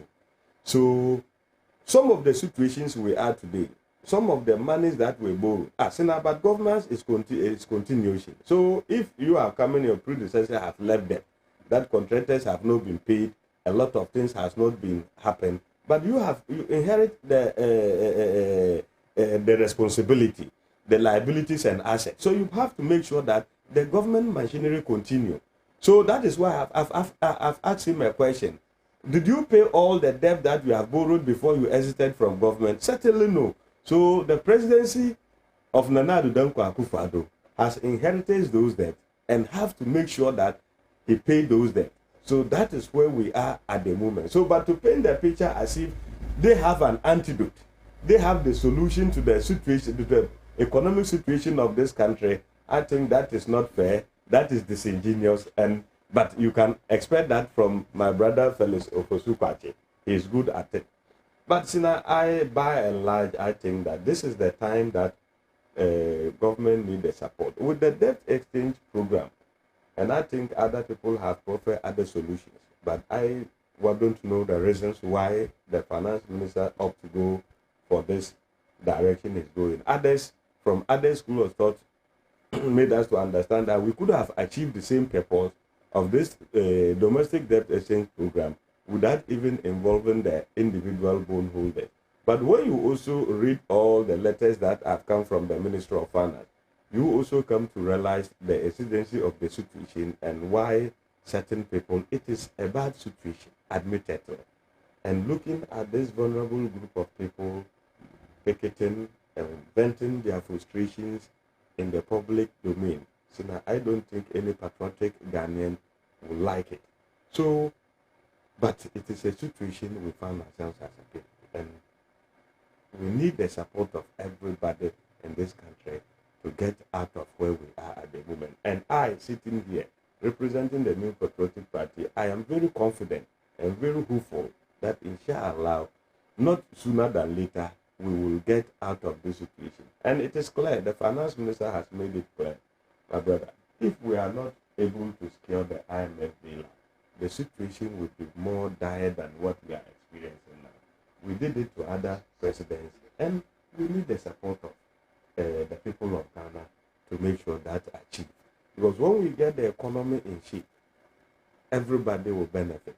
And when we don't have economy as it tries to pay, it is all of us as a people who will suffer. So then the choice is yours. What do we do? For the certain mistakes people are pointing out, yes, it has happened, but we need to get ourselves out of this situation. But for those within the New Patriotic Party, thinking that maybe other individual comments should be contorted to suit their interests, it is what baffles me at the moment. When the president, the leader of the country, the commander-in-chief of the Ghana Armed Forces, the president, admits that we are in difficult times, and a minister or a former minister also repeated the same. Others, MPP members who are seeking their own parochial interests, sees that to be wrong. I am very, very, very surprised about it. I listened to the finance minister when the first day this pension in bondholders picketed at the finance ministry. He came down to address them, and I saw him and I listened to him, and he said we are in difficult times and we need the support of all of you to get out of where we are today. If we don't get it, the consequences will be dire. But he is still the sitting finance minister, and I don't see those particular group of people trying to twist the narrative. But who doesn't know, as an MPP member, that we are hoping and praying to get out of this place. But if things continue, may God forbid, that we will have a difficulty in trying to get the people of Ghana understand the message we will be presenting.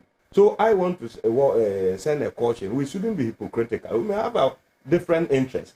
I think that putting all things together and looking at the situation into the future, in trying to still get the people of Ghana behind, and I think that must be somebody from the New Patriotic Party who is in the person of Alan Kojo Chirmanten, based on certain critical analysis we have done. You may disagree, you may have your own point, but I think there's one point that of convergence that we all understand, taking it from our leaders, that we are in difficulty and we are praying and hoping that we will get out of this situation. But for our friends in NDC playing politics with them, you can't hold them, because they, within themselves, they are excited and they have soon forgotten many years back they were in the same situation, and we all supported them out of that difficulty at that time. So for them to think that this is an opportunity for them to do their politics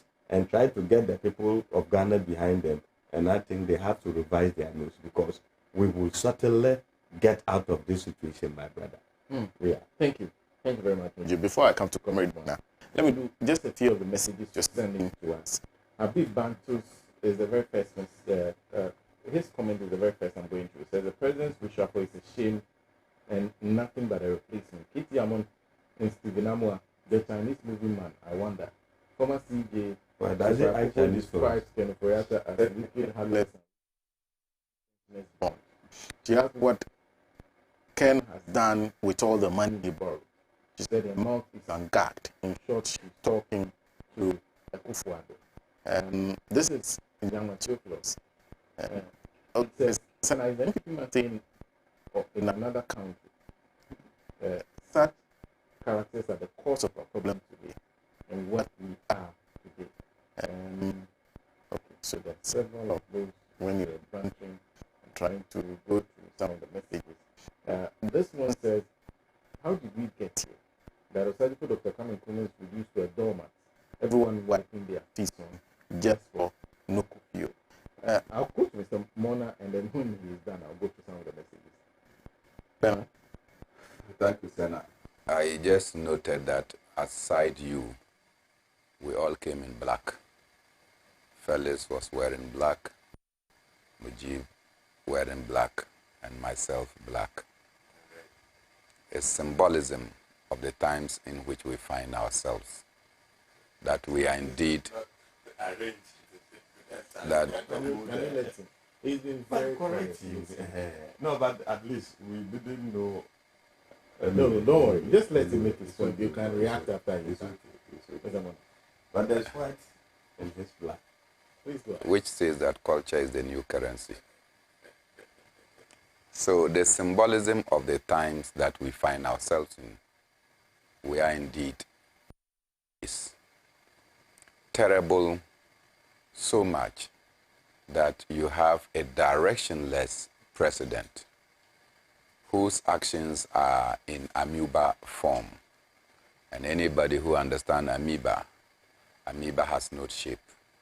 The presidency of Ghana and the government of Ghana is moving in no direction. It appears that they are just in a circle.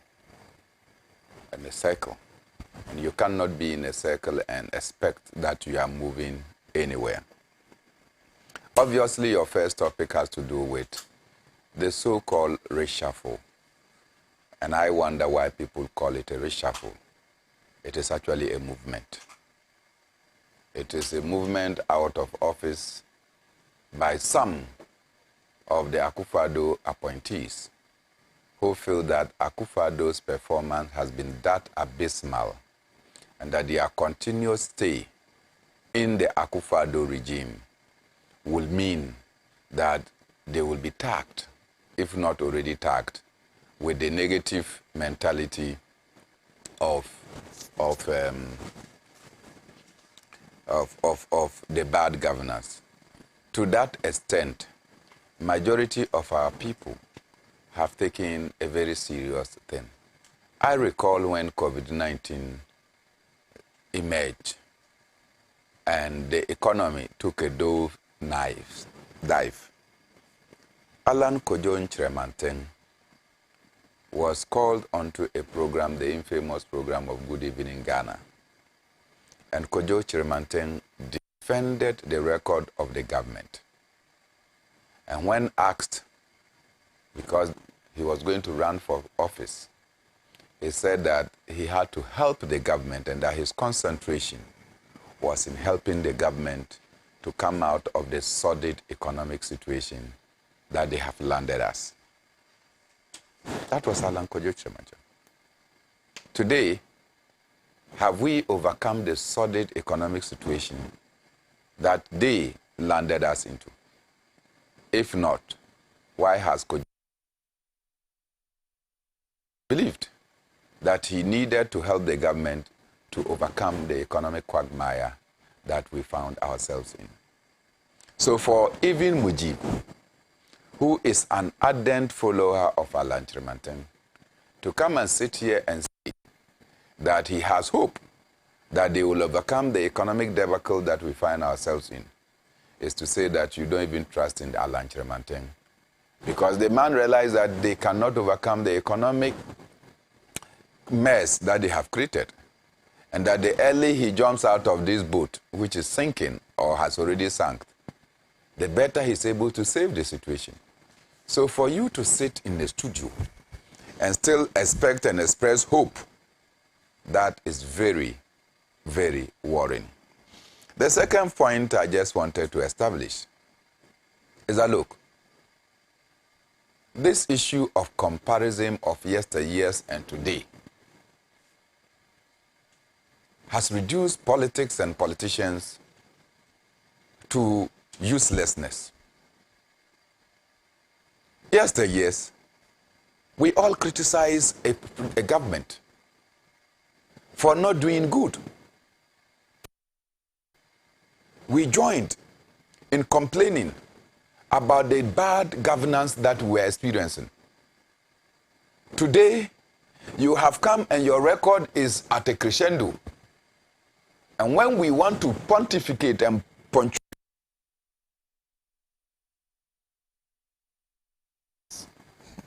and so because wrong was done yesteryears, we should allow you to do wrong today. It doesn't sit well with me and majority of the people of Ghana. In any case, let the lies stop from now. At no point in time did anybody in the MPP join hands with the then NDC led by John Mahama to solve the economic challenges that they faced. It was not done. When there was a call for a national dialogue at Senchi, the New Patriotic Party decided they will not go. One of the persons who was invited to the Senchi program was Osafo Mafo, and he was going there in his capacity as a former Minister for Finance. Akufo-Addo instructed him not to go.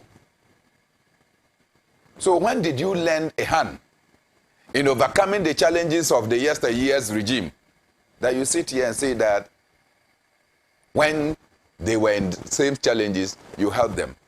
Was that the help, the Doomsday Vigil we all participated in? Or it was to protest? Was that the help that we brought in PLO Lumumba to come and talk about the doomsorization of Africa must stop? It was not. And so, don't sit as if you created a platform to help when we were in economic difficulty, and that today, by that gesture, you also deserve the same. No, you did not.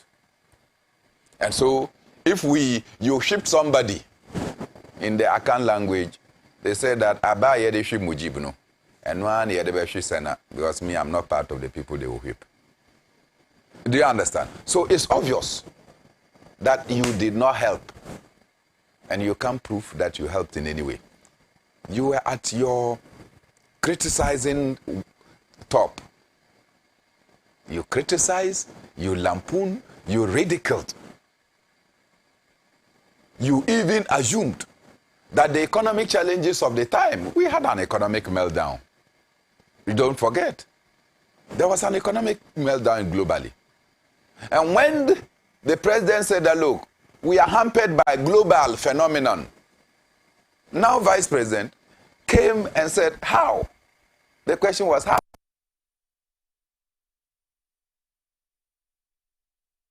Skip Burkina Faso, skip Togo, and come and harm Ghana. Was that leading a helping hand? So obviously, if you take step by step, your people have never looked at this nation as for us. All you have always looked in is inward. You know, so Kojo Chirinamanteng resigned. But he needed to resign. Not because his government was underperforming, but he was not getting the chance to go out there to go and campaign. Mujeeb and others were running around, but it was not sufficient for them to garner the kind of support because the candidate himself must appear. And you don't know when the presidency can shock you by acquiescing to the national executive that they are going to organize elections.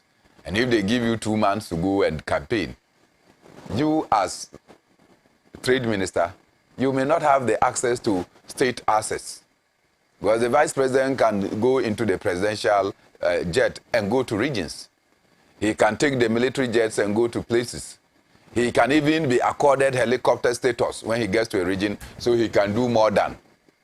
But you cannot because he is the vice president and you are a minister. In view of that, he needed to take a break of government to go and do his campaign. So, was the case of, or is the case of Akoto Afriye.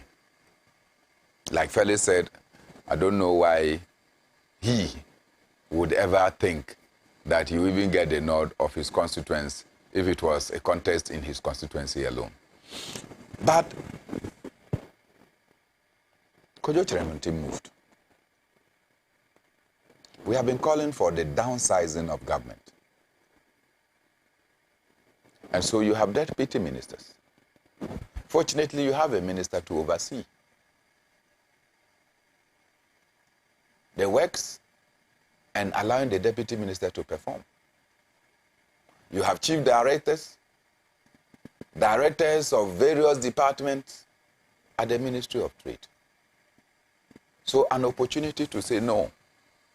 Because of the tax or the struggles that we are going through as a country, I will not appoint a minister for trade. We would come clapping for you. Because I recall President Kufuor, when there was an issue in Dagbon that Malik Al-Hassan, who was then Minister for Interior, was said to be involved and complicit in the matter. President Kufuor relieved Malik Al-Hassan of his duties and asked Kwame Kufuor, to act. He acted for a goddamn era. No replacement. He acted for so long. He acted for more than 2 years. Because people were there to perform the functions of the ministry. The absence of a minister does not mean that the ministry has come to a standstill. Particularly when the norm is that when a minister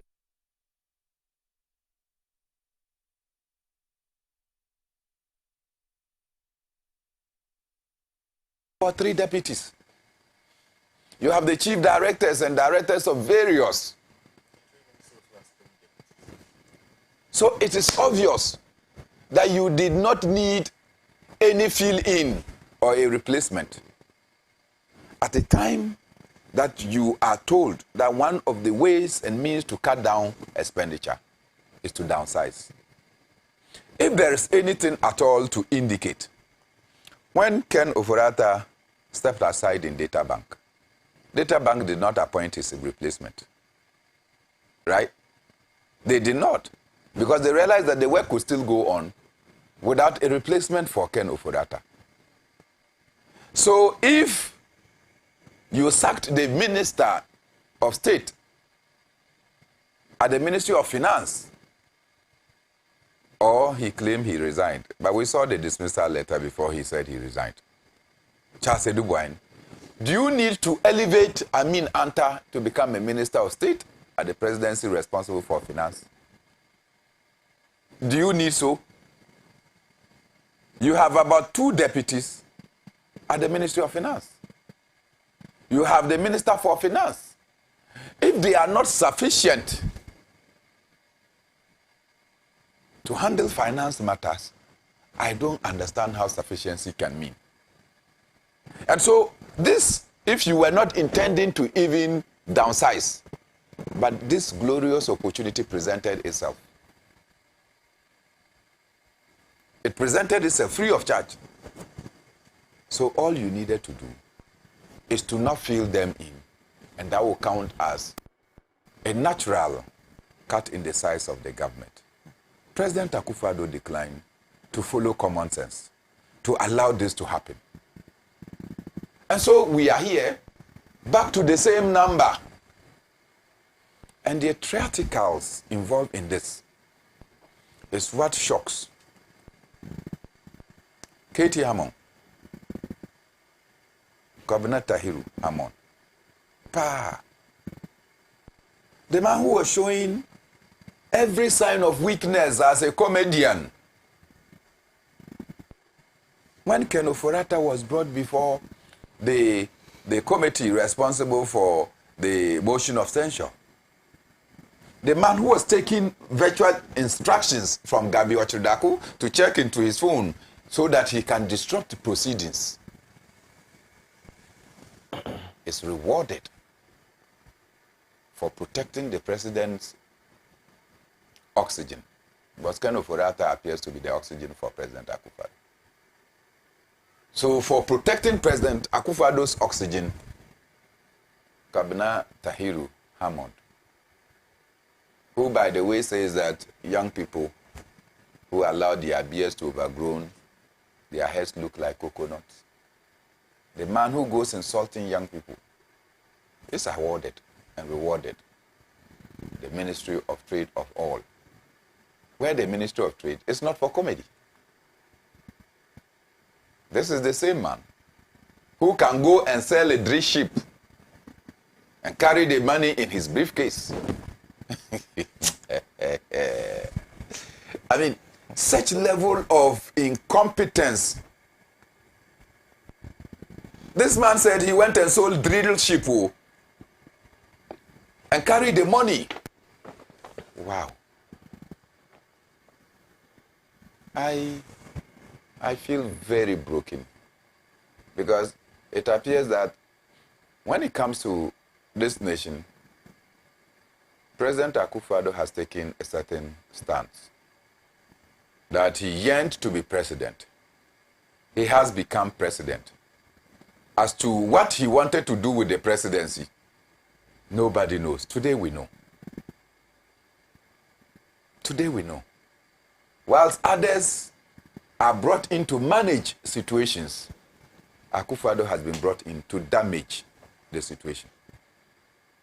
So we are not managing anything, we are damaging everything. The integrity of the presidency has been reduced to the lowest. This is a president who can go and meet the counterpart of Shede Ayoko-Botwi. Blinken. And tell Blinken that the people of Burkina Faso have entered into a security pact with Russia. So what? When President Akufo-Addo was engaged with the Americans on the, what do we call it, defense cooperation, did the people of Burkina Faso go to any country to go and complain? Did they complain? Today, you have run and damaged our economy so much that you feel ashamed to go to the people you owe. So when Germany's foreign finance minister visits the presidency, Akufo-Addo again chooses to tell the finance minister of Germany that go to China and go and plead with China to forgive us our debts.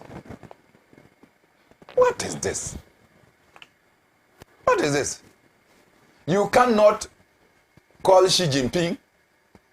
You cannot take a plane and go to China and go and sit down with your counterpart Xi Jinping and talk about the situation that we find ourselves in.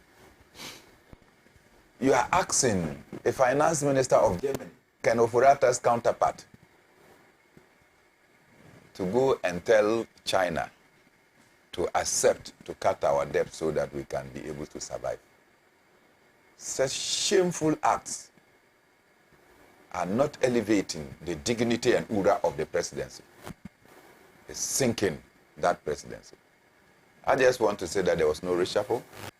It was another opportunity to get the chairboys of Akufo-Addo into government so they can continue their milking and siphoning spree whilst impoverishing the people of Ghana. Those people they have brought, we know where they have come from. We know what role they have played.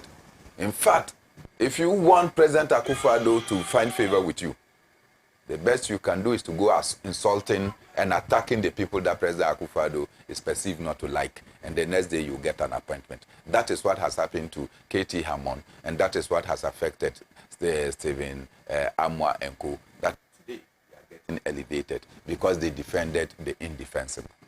That is no reshuffle. That was a movement.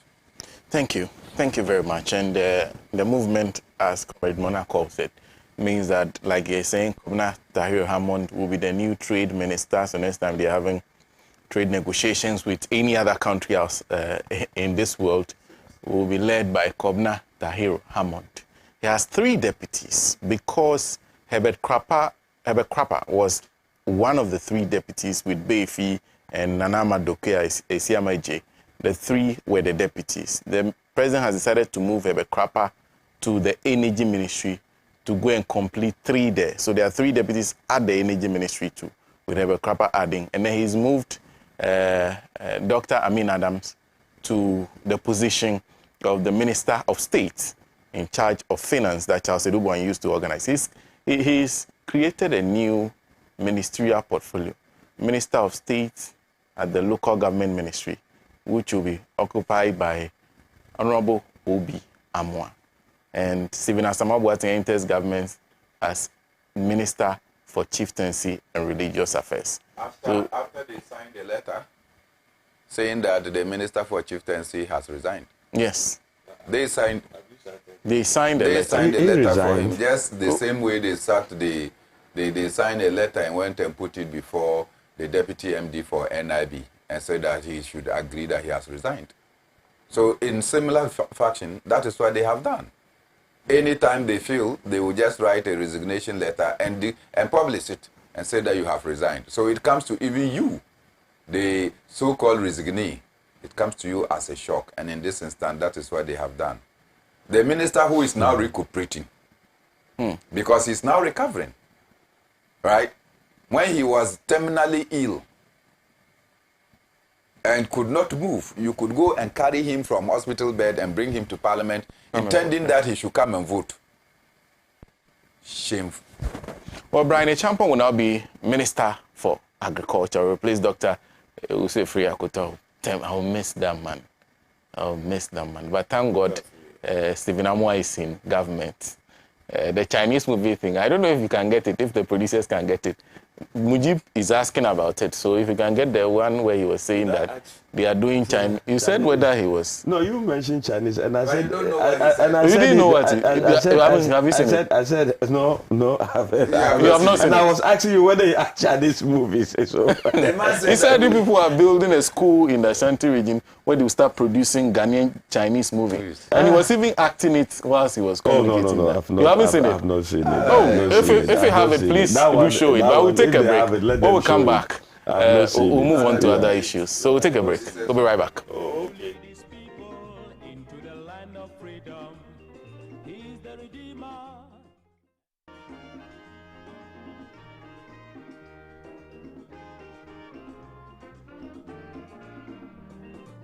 He has labored, he has suffered.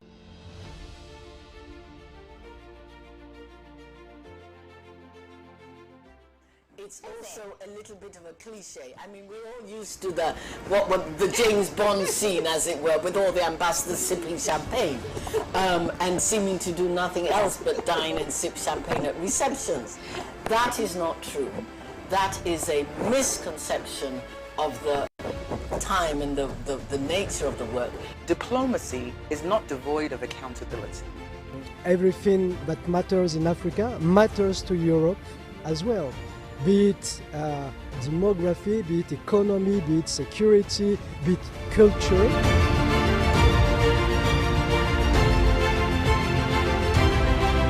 Can somebody tell me where Ghana is found in Africa? Is it west? Is it south? Is it north? Is it east Africa?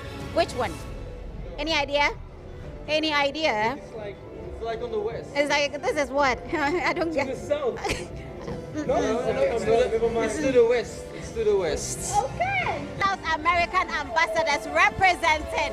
I'm transforming the UN and making the UN more fit for business for Ghana is the prime objective that I have here. You are one outstanding journalist, broadcast journalist, who has put diplomatic tourism and, diplomatic relations under one spotlight. I have been watching diplomatic affairs, and I've waited unabatedly for my opportunity to come here as I watched my colleague, the EU, last week. This is Diplomatic Affairs. My name is Harriet Nati.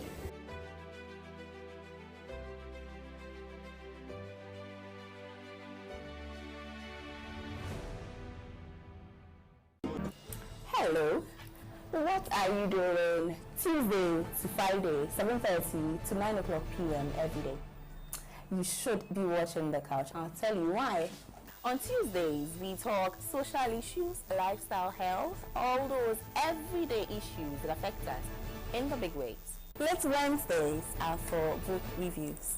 Thursdays are for the hard talk, those social, economic, policy-oriented, political questions that demand for the tough questions to be asked. And personality profiling Fridays, when we get to know the stories behind the winning personalities we love. Inspirational story from inspirational personalities. Hey, listen, you really cannot miss The Couch with me, Amma Pratt. Still, the only TV show with a hat.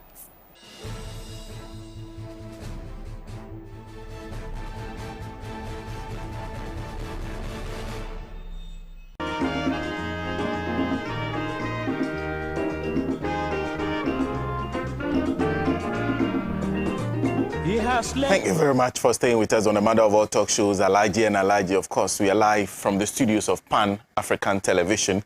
We are live on several other affiliate radio stations. We are live on Radio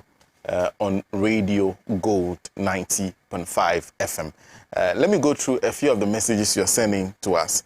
This is Nunana Kwame Evans Sekulom. Says this is the most wicked government in the history of Ghana. They can lie. Seto says, I don't support including pensioners in the DDAP, but I like how they are picketing. They need the exercise. Abdul Salam Rufai says, Sena, when at all will MPP be transparent on consult with the people?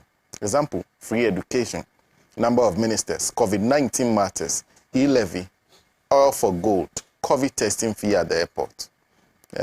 And he says, Mujeeb, Mahama did not cause doom so. He solved it.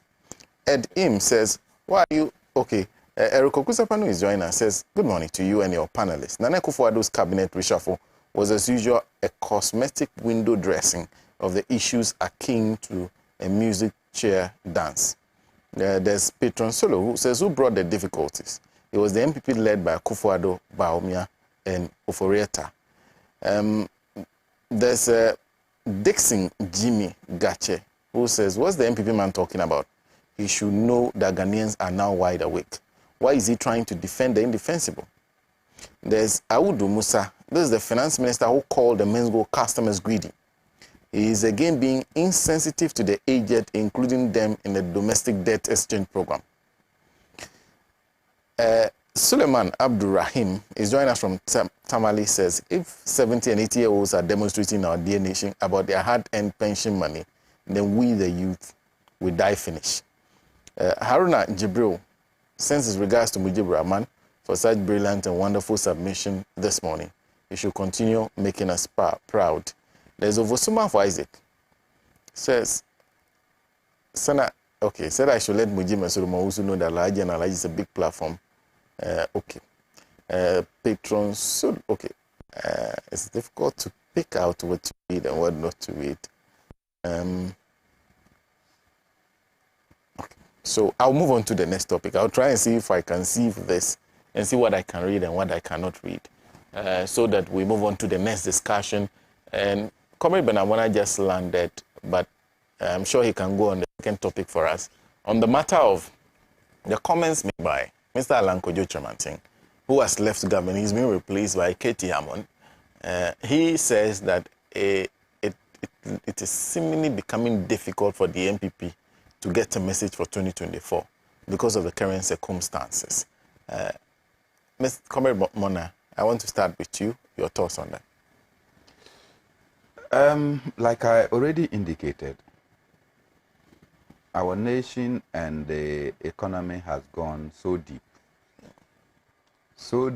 so much that anyone who wants to stand and be counted must distance himself or herself from the shambolism that we are witnessing today.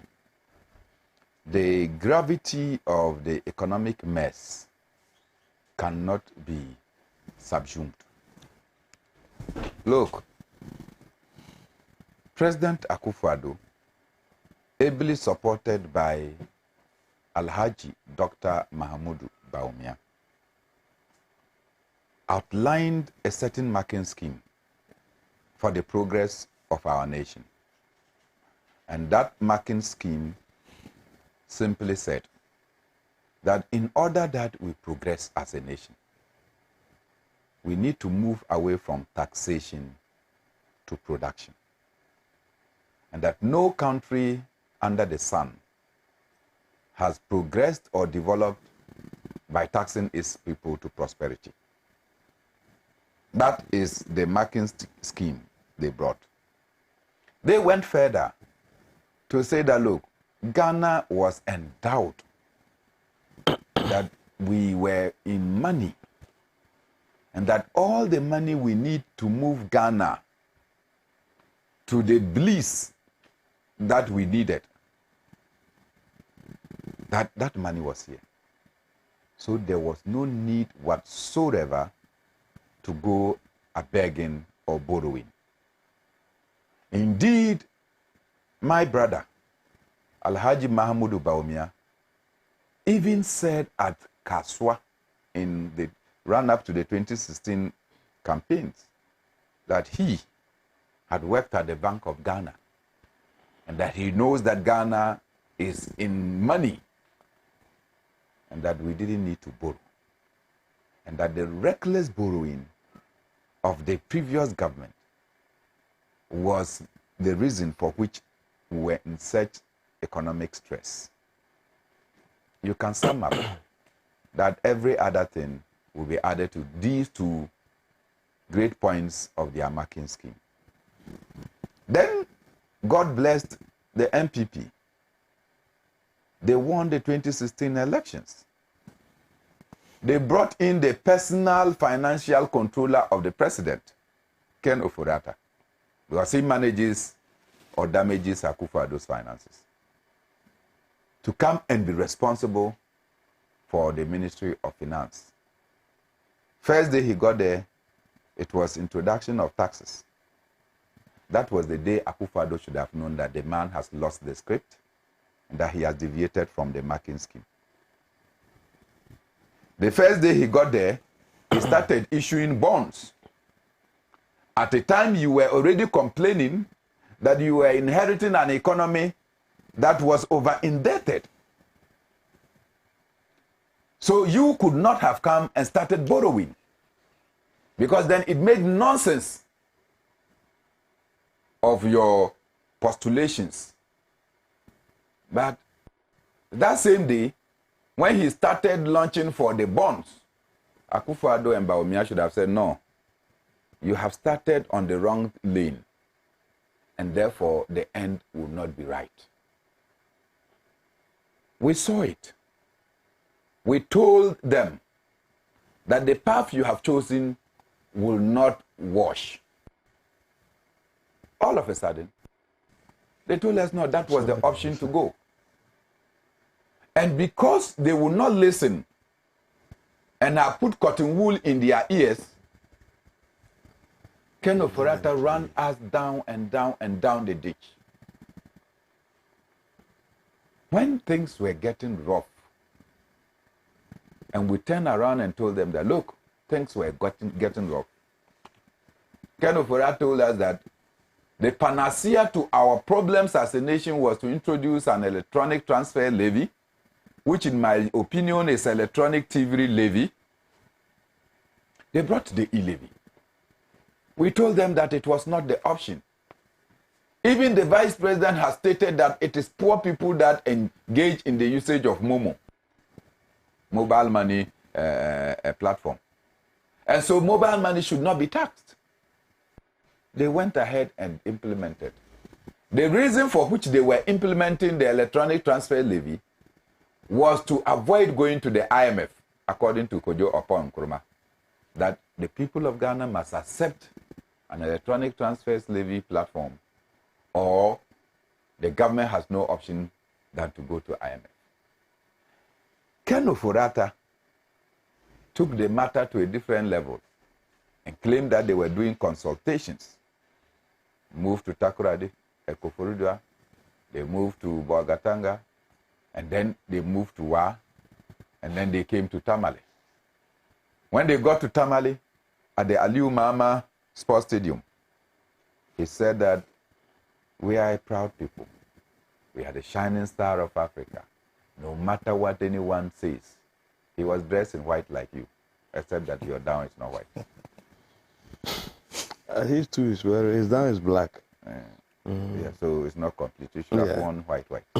He was dressed in white, speaking and telling us that those of us who had little faith, and that we are the proud people, we are the shining star of Africa, we are the black star.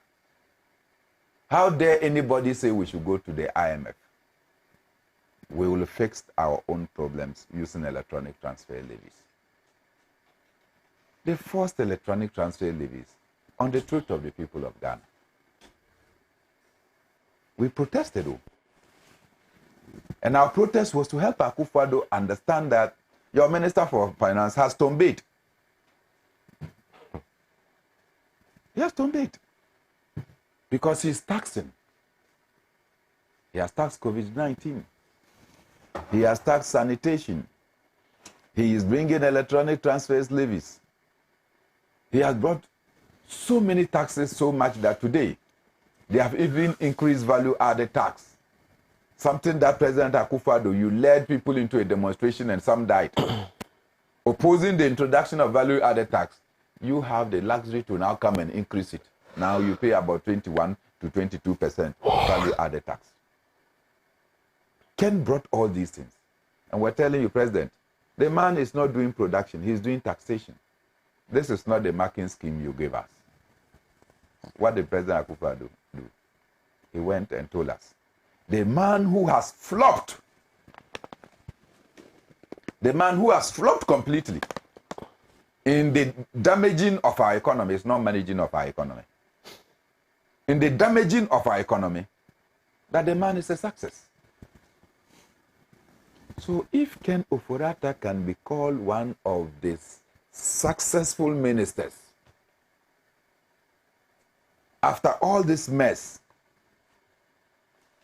then President Akufo-Addo will really have a disaster in our hand as a president. You know, this Ken does not believe in the efficacy of IMF as a panacea to the economic problems of any nation. in particular Ghana. Then, President, you say that the man who doesn't believe in the IMF as a path to our economic liberation should now lead us to the IMF. And the same minister come and say that, no, without the IMF path, we are not able to overcome our economic challenges.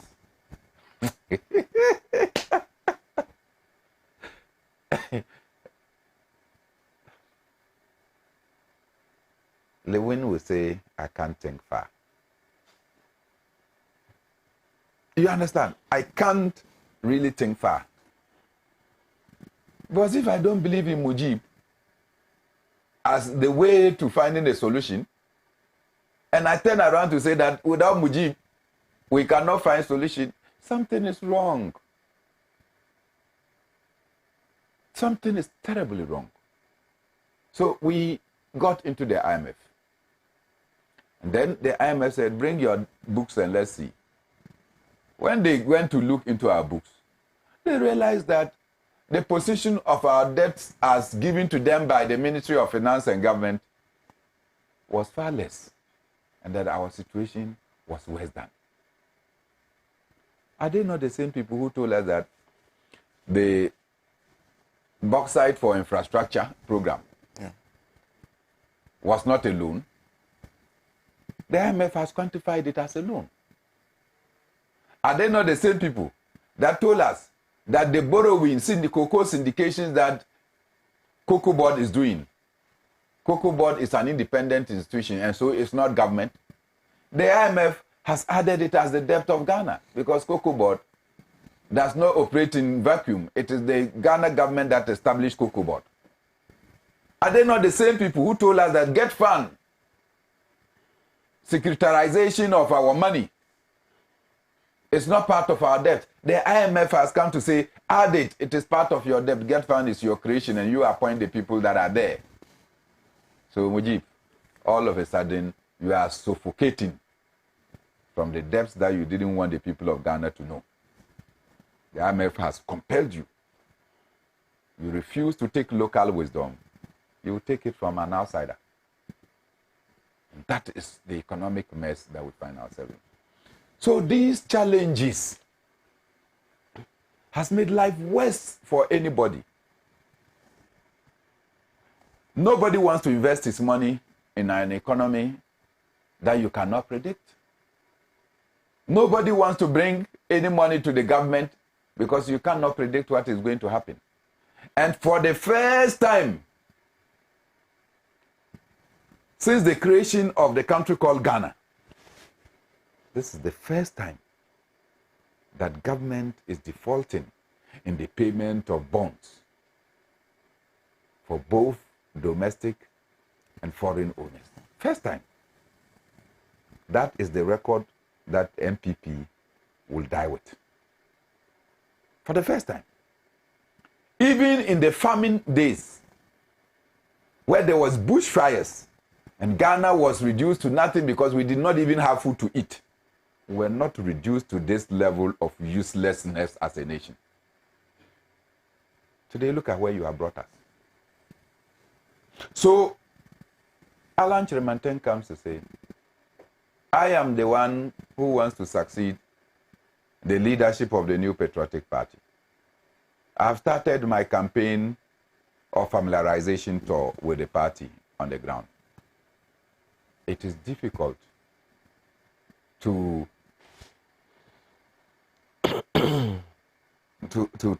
couch a message in this economic trials. Because what are you going to tell the people? That you help to run down the economy. By the way, Chirimanten is one of the most fortunate ministers. Cumulatively, he has served at the Ministry of Trade for over 10 years. You know that? Cumulatively. Because under Kufuor, he was at trade. Yeah, that is true. And special initiative. So for over 4 years, he was there. Then under Kufuor, over 6 years, cumulatively. 10 years is no small achievement at the same ministry. So this is the man that comes to say that, having served cumulatively as a minister for trade for 10 years, 1, 2, 3, 4, 5, 6, 7, 8, 9, 10, years, I see that we have no message to offer. And if we are not able to overcome the current challenges that we face, and he, Alhaji Alhaji, even as a member of the New Patriotic Party, has opposed the domestic debt exchange. In its current form. I don't know how President Akufo-Addo feels to still come and justify Ken Ofori-Atta as an excellent minister. I feel there is trouble somewhere. Because Ken Ofori-Atta made you to go and speak, you Akufo-Addo. And you spoke to the people of Ghana and told us that there will not be haircut. And then we asked you, Sena, I was here to ask Akufo-Addo whether he understands haircut in economics. Because it comes in various forms. Look, if I put my investment and it is matured and I have to come and take my investment and I come and then you tell me that I cannot access my money, you have shortchanged me, that is a haircut. If the interest or what you call the coupon rate is matured and I have to come for what is due me and you cannot pay me what is mine, it is a haircut. If I have come to take my money and you tell me that it's not available now, you want to defer, you want me to take it in badges, it's a haircut. Then Kojo Oppong Nkrumah came and told us that what the president meant is that domestic bond owners will not suffer haircut, and that individual bond holders will not suffer haircut. That is what the president meant. The Minister for Finance subsequently also come to do a statement to say that there will not be haircut for individual bondholders. Today, the tango is that individual bondholders are the greatest to be affected. When you come and tell us that pensioners will not be affected and that pension funds are not going to be affected, you are so narrow-minded that the pension fund is a contribution of individuals. Ally? Because individuals contribute to the pension funds. So when you come and tell me that no, the pensioners or pension funds are not affected, and yet I am an individual and I'm affected, the pension fund is affected. Get it right. So when Alhaji Alhaji gave his announcement to become the leader of the New Patriotic Party, and he said that in this country, and under Akufo-Addo, we have speedily become a nation of no action, talk only. He was part of the no action, talk only. And that is why Adai Nimo will come and say that those who have had a stint in Akufo-Addo's government are totally and jointly responsible for the shambolic state that we find ourselves. And so you cannot extricate yourself, Alhaji Alhaji. Vice President Bawumia cannot do so. Jogate cannot do so. Akoto Afriye cannot do so, because you are the reason for which we are in this mess. My favorite candidate is Mujeeb's boss, Convener Ajapong, who started criticizing this government, his own government, for the lack of action and lack of conduct. He spoke about the banking sector crisis and said that was not the solution to the problems. Nobody listened.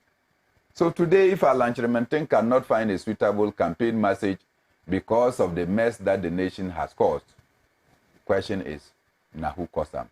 He was part of it. Thank you very much. Unfortunately, if I recall correctly, the same Convener Japan was going around in 2020, campaigning for the same government. Oh yes, I remember that one too. Yeah. Mr. Kwanda in Sam says the Nanado Dr. Bawumia-led government is the most disastrous, confused, corrupt, intransigent, and nepotistic ever under the Fourth Republic of Ghana.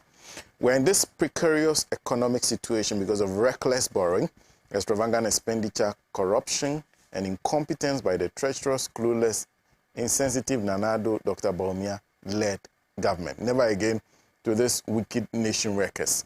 King Farouk in Kaswa says Nanado's MPP government is the worst experience this nation has ever encountered since independence. Never should such a wicked, clueless, inept, vindictive, scandalous, and corrupt governance be imposed on our dear nation again. Dela Abdallah says because they knew their intentions, and this guy is talking as if he's a foreigner outside looking, is a foreigner who is speaking about Ghana. Ras Ebenezer says, I don't think the MPP and its government know that they were appointed to serve the country because they serve themselves rather than the country. They don't have any better vision for the country's future. Michael Kwesiba says, indeed, the MPP man over there is not serious and has nothing to offer. There's Patrick Ako says, unless the MPP has been bewitched by someone, I cannot see how fear could prevent them from realizing that they have failed.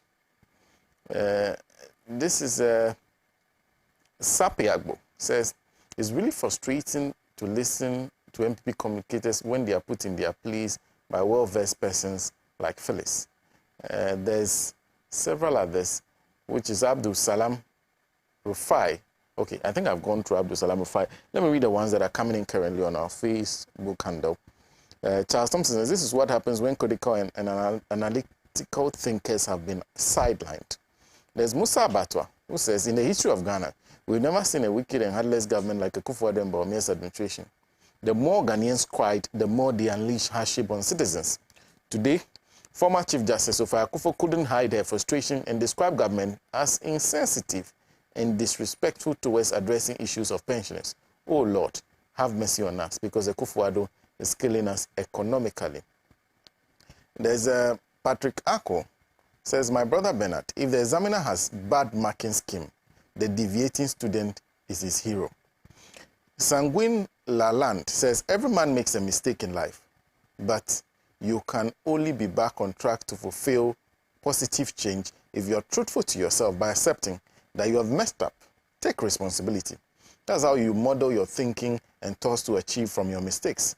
Don't fake that you are okay, wherein you know that you have made a mistake that got you where you are. Be truthful to yourself, and you will surely build strong enough endurance to get up and shoot again. Ghana, West Africa respects you a lot. Don't fall and fail Africa. Do something. Francis Bruni says, Sena, why do MPP always talk about doomsaw? As if it's Mahama who created it. Mahama came and met it, and he solved it. So the MPP should think well before they talk about doomsaw, because Kufuor came and met doomsaw and didn't do anything about it. So the MPP should stop throwing dust into the eyes of Ghanaian. Patrick Ako says, Sena, I think every individual should join the senior citizens to demonstrate, as most of them are too old to do that. If we don't, they'll have to be burdens on us, the younger generation. Well, so those are some of the messages you're sending. Razibenez says, I don't think the MPP and it. Okay, I think I've gone through that. Honorable Godwin ADK says, in fact, sometimes I wonder why these MP communicators know the real truth, but just in the name of partisan politics, always lie to the public. They always forget their documents. Before coming to studio, please, let the MPP guy just point 2 key projects that is or will pay for itself. Now let's hear with JDM Ridge Hospital is there. Terminal 2 Airport, University Hospital, Bank of Ghana Hospital, Temahabo, Aboso Gas, and many more. Let the MPP guy mention just one project paying for itself. The Madam Sophia Akufo's association with the pensioners demonstration is ALO 419. With MPP, everything is possible. You'll be surprised that the MPP is behind all those 419 demonstrations, including Madam Sophia. At the long run, it will come back to us to accept their plea. Well, that's his view. Thank you very much for sharing those views with us. Patron Solo says they claim they have the men. Now it's shown that they don't even have the fetus of a pregnancy before it develops into a baby and identified to be a boy or a girl. Let me do some more messages, but okay, so I just got some new ones. This is Dennis Yakwete. If Ghana were a serious country, the Appointment Committee of Parliament would not, for instance, even seek to vet any nominee designated as Minister of State in this critical time, perhaps except the Finance Ministry. If you take the local government, for instance, everyone familiar with the system knows that the engine of local governance has been halted because of the current self-inflicted economic crisis, and I wonder what the Minister of State designates for the ministry can bring on board different with the existing economic crisis at the time we should be expecting a measure of that ministry with that of sanitation ministry. If substantive ministers are not performing, let them give way, as this only brings additional burden on taxpayers and nothing else. Our president just can't be serious. Udedu J says there has not been a single day from 2016 elections till this very moment that an MPP communicator will not mention JM's name. Is it in their manifesto? Is it their only manifesto? I'm done from Nyohini says this government is just not truthful. They keep up changing their stance on this particular subject. The president first said there's not going to be any haircut. The finance minister said individual bondholders are not included, just for him to hide and bring out this decision. This kind of inconsistency and incompetence on the part of the government and the finance minister is nothing to write home about. Thank you. There's Alhaji Haruna, who says, good morning, Sena. Former Chief Justice Ofaya Kufu has really done well. The Ghana Bar Association to join the next picketing I sent that from a shy man. Thank you, Alhaji Haruna. Let me go through some more messages that I have gotten. Okay. There's this one who says, listening to you live from Sugakope. Okay, you are doing a good job for Mother Ghana. Kudos to Felix and Bernard. More fire on this in MPP government. That's from Maxwell Lukuto. This is Musa Batwa. I think I've read Musa Batwa already. Thank you for sending that message. Koblavi Opokwasi Bengazi also sends one. Says, former Attorney General Madam Gloria Kufo has joined pensioners to fight for their rights. Is making mockery of their retirees because she was part of the President Akufo-Addo's government. Every decision President Akufo-Addo has taken, whether good or bad, she's aware. So she should stop pretending as if she's an angel from heaven. She, together with Akufo-Addo, have chopped the nation's money. She should be blamed for the bad state of that Ghana has found itself. There's Shine Gave, who says, Sena, please can you ask Mujeeb in which way they helped the NDC and when? Were they in Senshi when the call was put to them to join? Please let him give us just 3 ways. And when they offered any help, please let us speak facts, not fictions. That's Commissioner Ngave who sent that.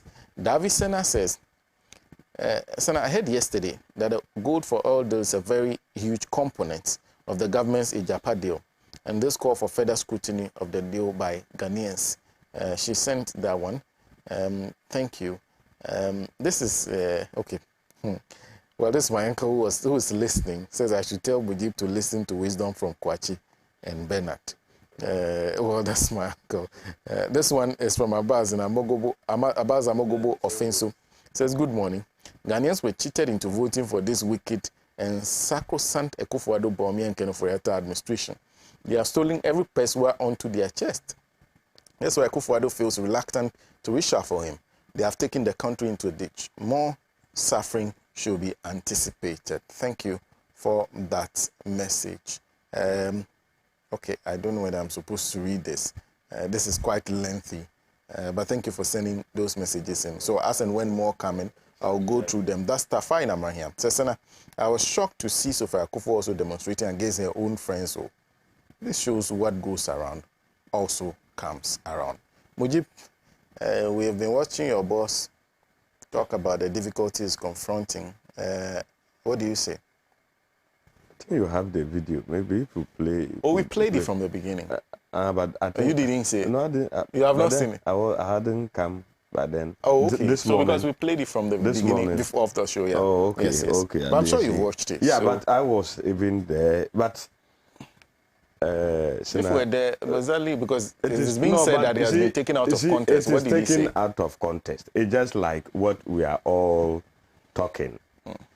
And I don't know the motivation behind those who decided to just conduct and trace the story. I listened to my friend Pelgrave Danko on Asempa, he was trying to make capital out of it. And I find it so weird and so surprising for him to come on that angle. When you did admit that we are in difficult times because of the economic situation in the country, which is no news. You mean Ken Oforata's nephew?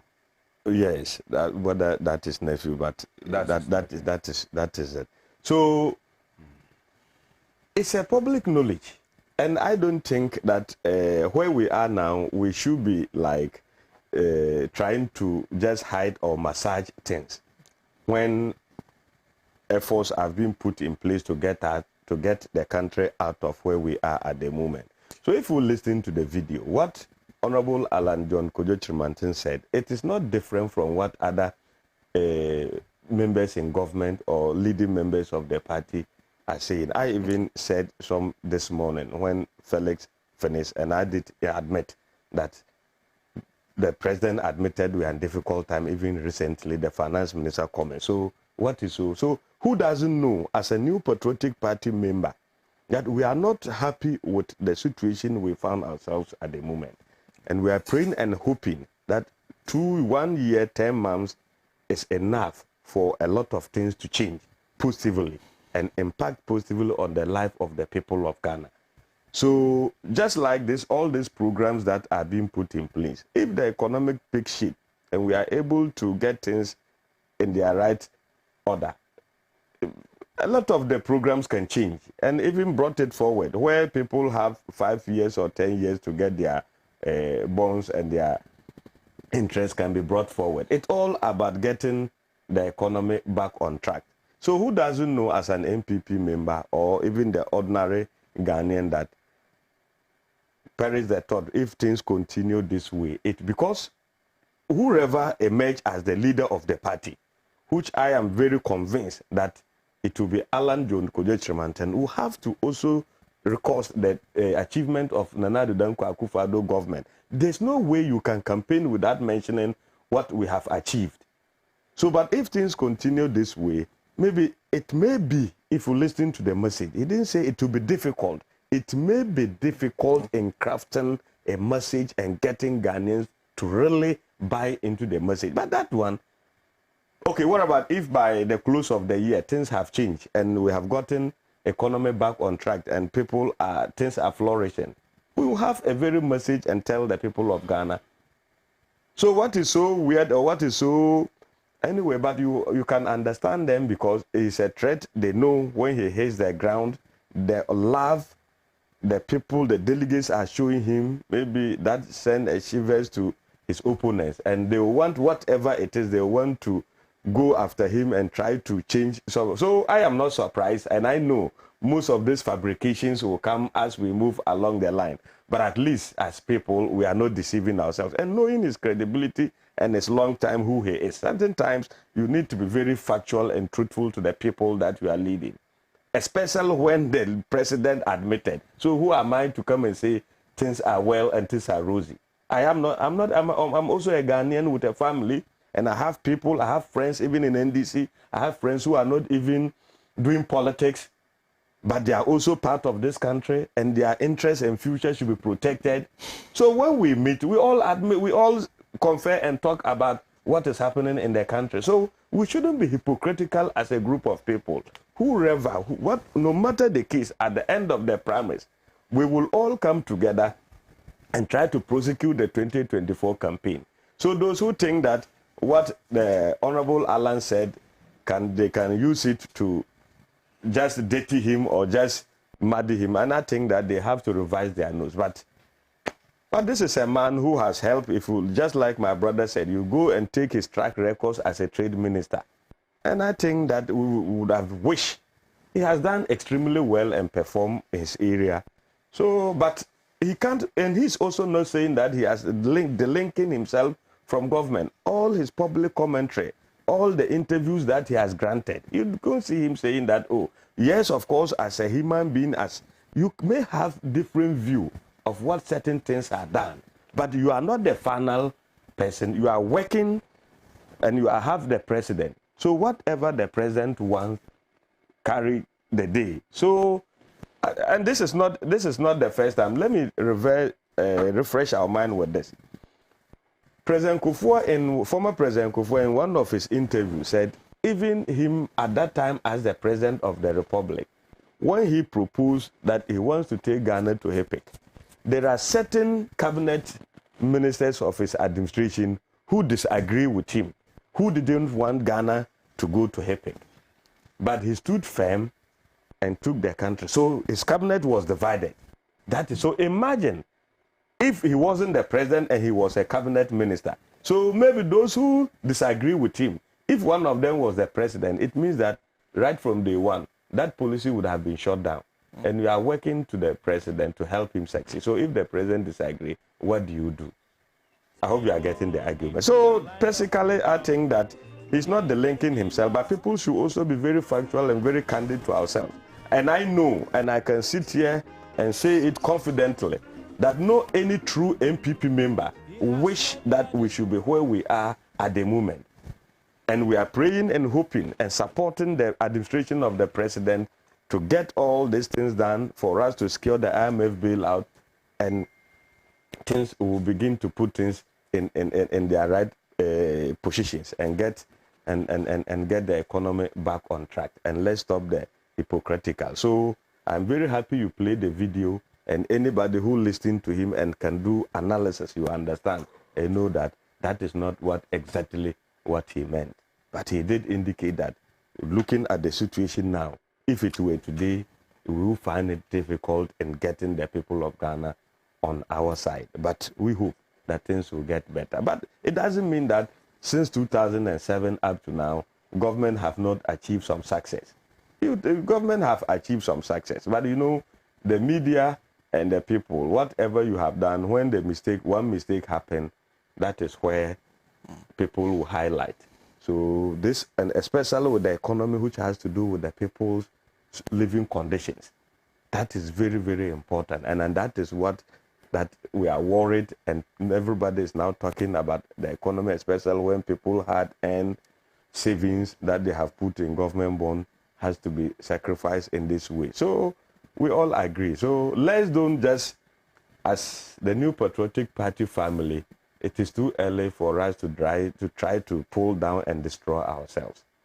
I think government still need peace of mind to just put things in place. Let's keep praying. But I can assure you, with all this propaganda against his person, as Alan, it won't wash. It won't wash. And when you get down to the MPP grassroots, they understand. It is the messenger and the message that we need to look out for. So we must get a credible messenger who have a credible message, and I think no matter how the situation, but at least Ghanaians will listen to us, and we can break the eight. That's what I have. Thank you. Thank you very much, Mujeeb. I was expecting him initially, but then I thought he was not going to turn up at all. He turned up on what I call Dr. Percy time. So it's the last minute of the show. So he will take, yes, the few minutes left. We invited him at the last minute. And Mornah says he will still share some of the minutes left with him. So be charitable we are joined by financial analyst Nii Yarboi Annan. And so I'll let him have what is left to do with the two topics we dealt with so far. So you listen to Bernard? Bernard said he will agree. He will share first, with the you. matter of the reshuffle that Mr. Mornah calls movement, and then there's what do they call it? The Alan Chemantin tape that has made the rounds about the fact that the MPP might face difficulties in putting together a campaign message. Nii, welcome. Thank you. Greetings to your viewers and the people of Ododo. Yes, it was a late call-up. I had to forgo some commitment to be here, and so I hope all will understand. But to move straight to the issues, and I think at some point I had to switch in and listen to what was going on.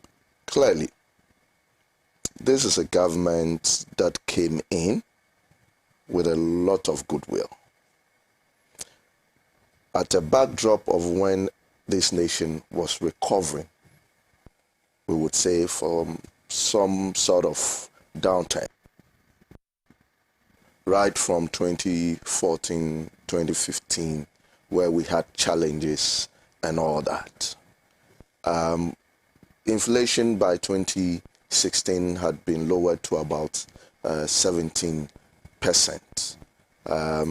By 2017, it was around some 7.8% single digits. And therefore, we thought that that financial prudence that brought us to that level will be maintained by a government that its first budget in 2017 correctly identified all the errors committed by its predecessors. And therefore, there is no excuse that after 2018, when in fact, I think in paragraph 278 of the 2017 budget, they clearly stated that the previous government had rebased at some point, and therefore the debt to GDP had opened up, and they all thought that was money to go out there and borrow recklessly. Fell prey to that same criticism. And they also started after 2018, when we had reached some sort of completion and they had extended to April 2019. We continuously borrowed about 3 billion on the Eurobond consistently every year. Not to talk about the IMF support they gave us within these periods of about $1 billion every single year from those periods. What did we do with this? I am sorry to say that it is about time we stop talking about government chalking any form of successes because we see a building up, that we see an intervention. It is what the intervention is able to do for us. How those intervention is able to move our economy from where we find ourselves to a better place. That is what we call success. Anything less than that is no success. Look, the reshuffle, or whatever you want to call it, replacements and all that, for me, is much ado about nothing, and I will not waste time on it. Because these individuals, I think 90% already belongs to this government. They are in various positions already, or have been in certain positions already. What were they able to contribute? What were they able to bring on board that we can say and have that confidence that, look, with this man in there, this is going to change? They are going to follow that same trajectory, especially when the economic policy, the fiscal policy, has not seen any change. I don't expect anything different from those people. So the least said about them, the better. Most of them have served under other governments, probably, I should say, the Kufuor administration, the Asabis and all that. We saw their performance. I mean, this is not like we putting a new wine in the new bottles. These are old wines. I mean, we just poured part of the old one and we added another old wine to it. And so for me, it's much ado about nothing. Let us not waste time on that, because they are not going to do anything exceptional for us. Where we are, we need a mindset that will move this economy from where it finds itself now to a better place. Is this government capable of doing that? That is the conversation. No, the government is not capable of doing that. The government is not prepared to do that. And we can play with the semantics, whether Alan was saying may or if or whatever condition they are being put there. I am saying clearly that the issues that confront us are not issues that drops from the heavens by accident. And therefore, let us also stop that language that we are in difficult times. No, a government has plunged us into difficult times. What we see today was a doing of wrong decisions that have been taken over a period of time. And we can list them. Did we not say that we have nuisance taxes and therefore we are taking them off? Yes, we did. And we took off those nuisance taxes. We had VAT on financial services. We took that out and we brought what? Taxes on Momo. We shout that condom tax in this country. It was a big and huge propaganda too. Right? Today, we are paying 21.99%, effectively 22% on everything you buy with VAT. Again, we were having VAT being run as an input and output. 6% of that has been taken off to become cost. And that is creating an inflation of about 19.6%. What is more nuisance than this? Under this administration, production has dropped to its lowest, and the figures are there. Is Ghana prepared? Are we really prepared to face the data and speak to the data? The rhetorics, the cheap rhetorics are too much. Are we in the business of saving this country from a total catastrophe?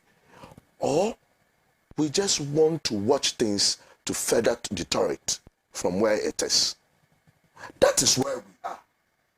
Are we being honest with our conversations? No, we are being hypocritical, shallow, and wicked with the conversations. When we have a finance minister who feels that he can throw anything to us, and we should take it, because on this plane of existence, he was the only one whose wisdom in terms of finances was put in his head. What are we talking about here? Are we talking about the figures, about economic issues? And I agree in totality with Alan. They will not just have a message, they will not even have a campaign to run when that time comes. Because Ghanaians are not going to sit down and watch you further destroy the beauty of this country. What haven't you destroyed? Which sector is working? From real estate to agric, which sector is functioning well that we can hold on to it? Which industry can you pinpoint and say that for this we have done so well? We were here, you introduced all sorts of revenue handles. You presented us with poor budgets. We had predicted that these budgets will fail. You brought in the Momo levy and you told us that this is going to be our savior. This is going to prevent us from going towards the IMF. We have landed ourselves there. We have missed the target badly. Some 6 billion was being projected. We couldn't even do 1 billion. So the question is, who is thinking when it comes to our economics? Who is there? Who is thinking? I thought we had an economic management that was supposed to think for this country, that was supposed to arrange our finances in such a way that this country will not fall into this catastrophe. In the West African region, COVID did not affect us more than it affects our peers. In this sub-Saharan Africa, I don't think that Russia and Ukraine affected only Ghana. We had already been reckless with our revenue, or I should say our physical space. Look, I think that the issue we have today is that the people in government are so rich today that they have lost their sense of value when it comes to money.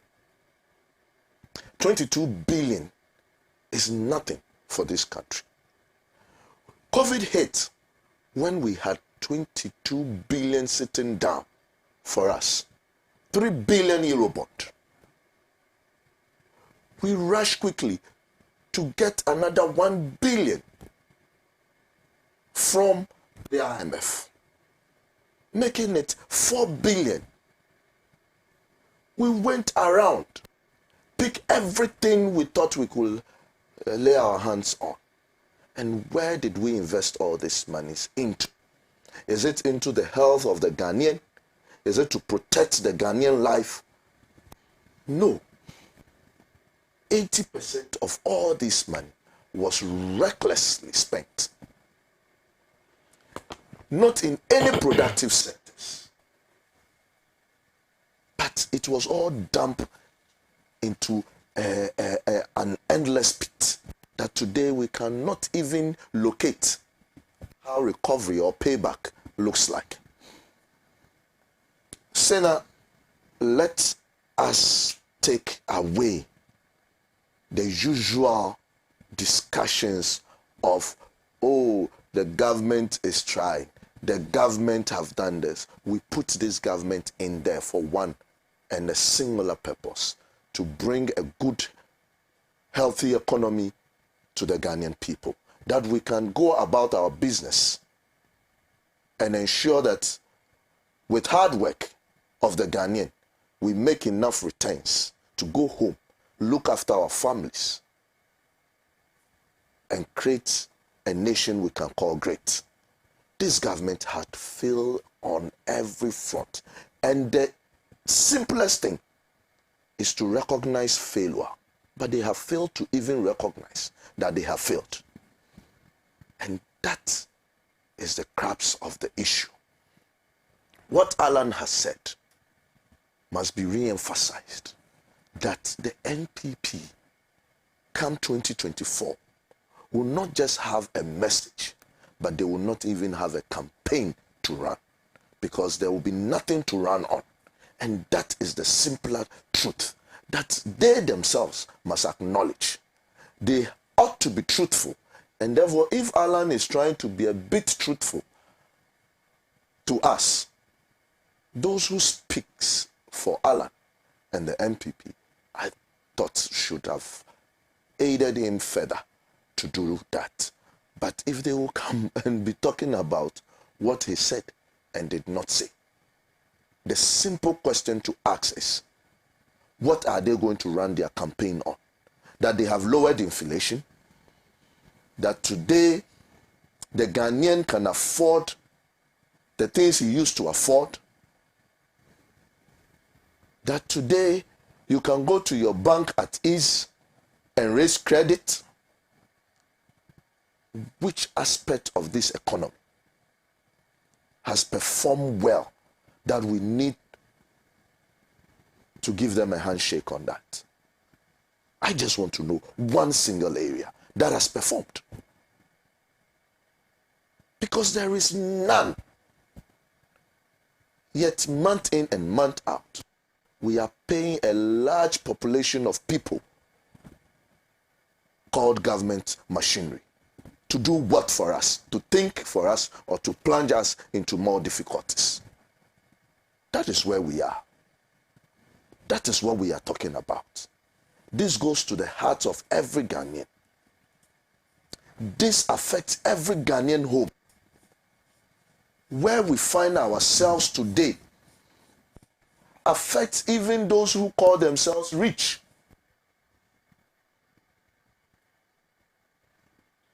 The suffering of the Ghanaian is in their investments. It's been taken away with impunity, without respect, with threats. Here we are, talking about the semantics of what Alan said or did not say. The Ghanaian feels it. every day. The incompetence of Nana Dankwa Akufo-Addo is felt by everybody. The incompetence of Alan Tremantin, the incompetence of Ken Oforiatta is felt by all. Tell us one single policy that has yielded fruits for us. I am waiting for that. And let's talk with figures. Because I have all the figures in my head to show how we have failed. How we double up employment from 14 billion. The payroll of Ghana was moved from 14 billion to 33 billion with nothing to show. Revenue from 45, we could only move it to about 55 billion within that same period. What are we talking about? This is a monumental failure that should not even be discussed by those who presided on those failures. Yet they can show face and tell us of success. That is annoying. That is heavily annoying. And please again, they should rather help Alan Tremantin to save his face by saying some of these truths. And not to say that, well, it is not that what he's saying and all that. In fact, there is nothing to run with when it comes to campaigning with this government. There is nothing to go out there and run on that record. There is no record to run on. And I will end my submission here. Nina says, Nina is helping you. He says, if you want some success, he's mentioning free SHS. Again, free SHS. I would say that how much so far have we invested? And I will ask the question, because you see, when you put money into education, what you expect is to have an efficient workforce. Where is the efficient workforce? Tell me when that efficiency of that workforce is going to impact on our economy. We just don't make investments. We make investments that will impact. Please. So tell me the time. Tell me the time. He's asking for the time. Tell me the time. Tell me the time. Hold on. This is an investment into education. Mujib, I'll come to you. Mujib, you know how this show works. No. You know how this show works. I'm not finished. I'm not giving the opportunity. No. Mujib. When I said I was going to share in his time, you. Yeah, he said you needed it. So wait, bro. You said I cannot share you invest today and tomorrow you expect returns. No, but that's what he is asking. Tell him the time. When? No, Mujib, when? But so when you no, he's not saying it. He's not. I don't know. Then allow me to make a point. But so you are investing in education for future for the people of Ghana, young children to get opportunity to educate themselves. What are you thinking? You are thinking of getting a stronger workforce, giving opportunity to. When? But after it take a period from enrolling and finishing school, so and when you finish, give me a time frame. But you can. When did the free SHS started? But you can also just. When did the free SHS started? Nothing has come out of it. So, even give an opportunity, so you know where we are coming to from. Employ the young rural people who needed to couldn't have funded their own education. You are not going to employ the people. Belittle some of these investments. Take your pen. Nothing will happen. Nothing will happen. You know. We are challenging you here. Tell us. In the name of politics. But you say nothing has happened. Nothing has happened. You are not employing people. But that is to you. Who is if you are not employing people, why is it that the payroll has jumped? Are we paying those workers? You are paying. So the people we are employing into the security services, it doesn't matter. Into the teaching and nursing profession. Do you know how many contractors like you? Do you know how many contractors like you? There was a freeze in employment in this country. We saw it. That you have done. Have you been paid? You are saying it doesn't matter. It doesn't matter. Can we make progress? We're NDC free people. How can you employ people and you are not paying them? And we are employing the people of this country. 2022 as teachers. No, sometimes you just don't want to allow these things to happen. Whatever you have, Sena, bamboozle us with Sena, under the NDC. No, but under the NDC. But all other governments, have you finished making your point? It's a policy. The policy needs time, and everybody knows. You just people go to school. They just don't go enroll today. Tomorrow they are finished, and they are looking for jobs. It takes time. You are spoken and you are choking like this. I'm not choking. Sena, let's be very frank to ourselves, bro. That is what I'm talking. Every investment you do, you look at time and returns. Exactly. So it is only appropriate that when you have done an investment of such magnitude, you are supposed to tell me the time and the effects when I will have returns. I am not being told what time and what returns I am supposed to expect. Please. We are being told that efficiency at some point was held at 2.16%. Under the NDC, there was a freeze on employment. The reason would be that, look, if we look at our revenues and how we are able to rake it in, it is only appropriate to maintain 2 times of our revenue compared to our employment bills. A government comes in and he says, I have done so much work. I have so much money. So now he reduces it to less than 1% or 1 to 0. What this just means is that for everything we earned, we spend almost 90% of it in terms of tax revenue to pay staff. What is the efficiency level? The man who recognizes what economics is, what it means to manage an economy, says put a freeze on it because where we are going is not safe for a country. Now, those we are educating today, are they even employable? They are not employable. Our senior secondary school people are not employable. How and when we will feel the effectiveness of our workforce, we are not being told. Tell me, I have the patience to wait for that day. And I will come back to ask you, please, I will come back to ask you when. Because the free SHS started at some point. Every investment, with our background as a country, every investment that passes 3 years or 4 years without any economic effect is a small investment. In fact, to put it in simple language, it is a useless investment. Okay, thank you. Mujeeb, you wanted to make a point. These are some of the issues because Mujeeb, please, before you continue, you do not need to interject. All you have to do is indicate to me that you have a point to make. Then you can make that point. No, because when you came here, you understand the structure of the program. No, please. We need to correct ourselves here. You haven't corrected any untruth.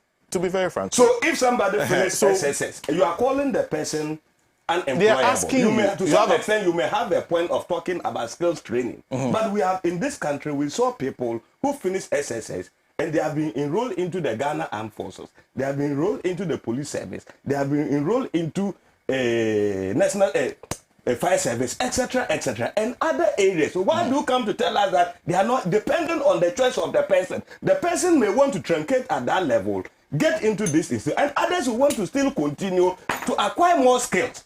But when you just jump and say they are unemployable, what does that mean to me? What does that mean to me? I have my mates that will finish SSS, and they said they won't continue. But today some are gainfully employed. And mind you, under even in some of the areas, you don't see police being taken, people, recruits have been taken to training, and they have further trained them to give them skills in that their job they have chosen.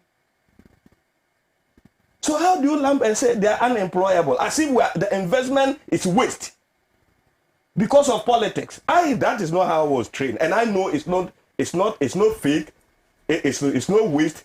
It is to give the opportunity for the people of Ghana hitherto who could not get the opportunity to further their education. But you know, people stop from the primary school level because of challenges their parents could not afford. So why do you have a country when anytime any government comes and want to open opportunity, especially the new opportunity, people jump trying to frustrate? We were in this country, they said free health insurance is not practicable. No government can implement it. Today we are a country. Are we talking of introducing it? We are talking of sustaining it and making it more efficient to cover for all the people of this country. We haven't forgotten of the killer policy then. Bro, remind me, the cash and carry system those days. We have not forgotten. And we saw what happened. What NDC told the people of Ghana in 2016 campaign, that we can implement it. Today, are we talking of implementation of streets in high school? Okay. There may be other challenges in other sectors of the economy, which we all admitted. Then as a good people, let's try to foster solutions. And for the politics, we'll do it. I have to bring the program to Other governments also face challenges. And I am saying that we will get out of these challenges we find ourselves today. But as for them, you can do your politics, but let's be very truthful to the people of Ghana. That is my point. You can't set somebody, giving somebody training to senior high school level completing is unemployable. That is a demeaning. Nii, you started. I'll let Nii do, then Bernard will close for me. I beg you. Nii, please, briefly. Okay. So, this government told us that the way to go is not taxation, but production. That was the policy of this government. That was the alternative that was offered to us, for which we queued to vote for them, isn't it? Now, are you telling me that the policy of free SHS was to resort into employing people who finished the secondary school to our services to provide service for this country? Tell me again, if that is the case, how has crime rates reduced? Tell me again with figures, how have accidents on our roads reduced? How do we feel more safe in this country? Tell me about that, because if the policy was to bring them back into the services after we spending money on them, for us to spend money again to pay them, we thought that they offered production, one district, one factory, where these people being trained will have a lot of factory hand. There are countries that intentionally will truncate education somewhere because they need a lot more people to feed into their production sectors as factory hands. And therefore, they don't need you to get to the tertiary level and acquire more education to do that. That is a country that has prepared itself to take off on the production level. That is what we were offered. That is what we signed contract for. That is the social contract we have with this government. Prove here to us with figures. And that is where the conversation should be. I am saying that on all fronts, you have failed. And I do not see any payback in terms of what we are putting monies year on year into in terms of the free SHS. Thank you. It is a moral investment. I will say it now and say it anytime. Bring the figures and let's sit down. And then let's talk about it. Bernard, please close for me, comrade.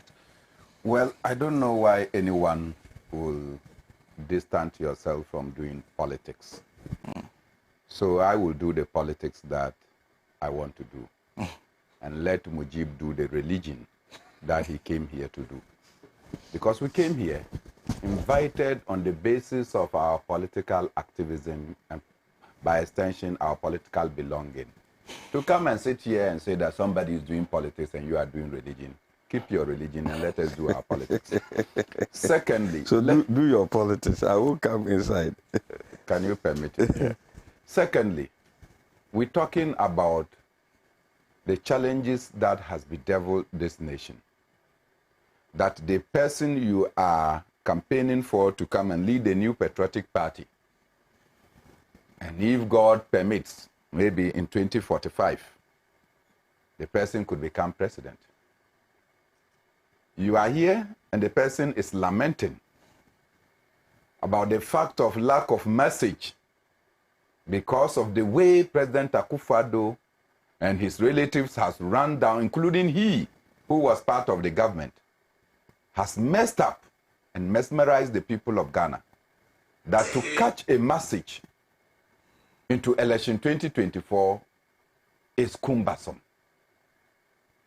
He sends this signal for government to wake up from the slumber thinking that all is well, and that you still have some time to brief.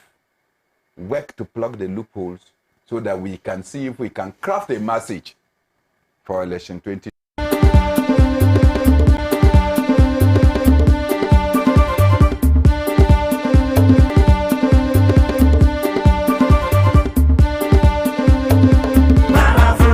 Truly African.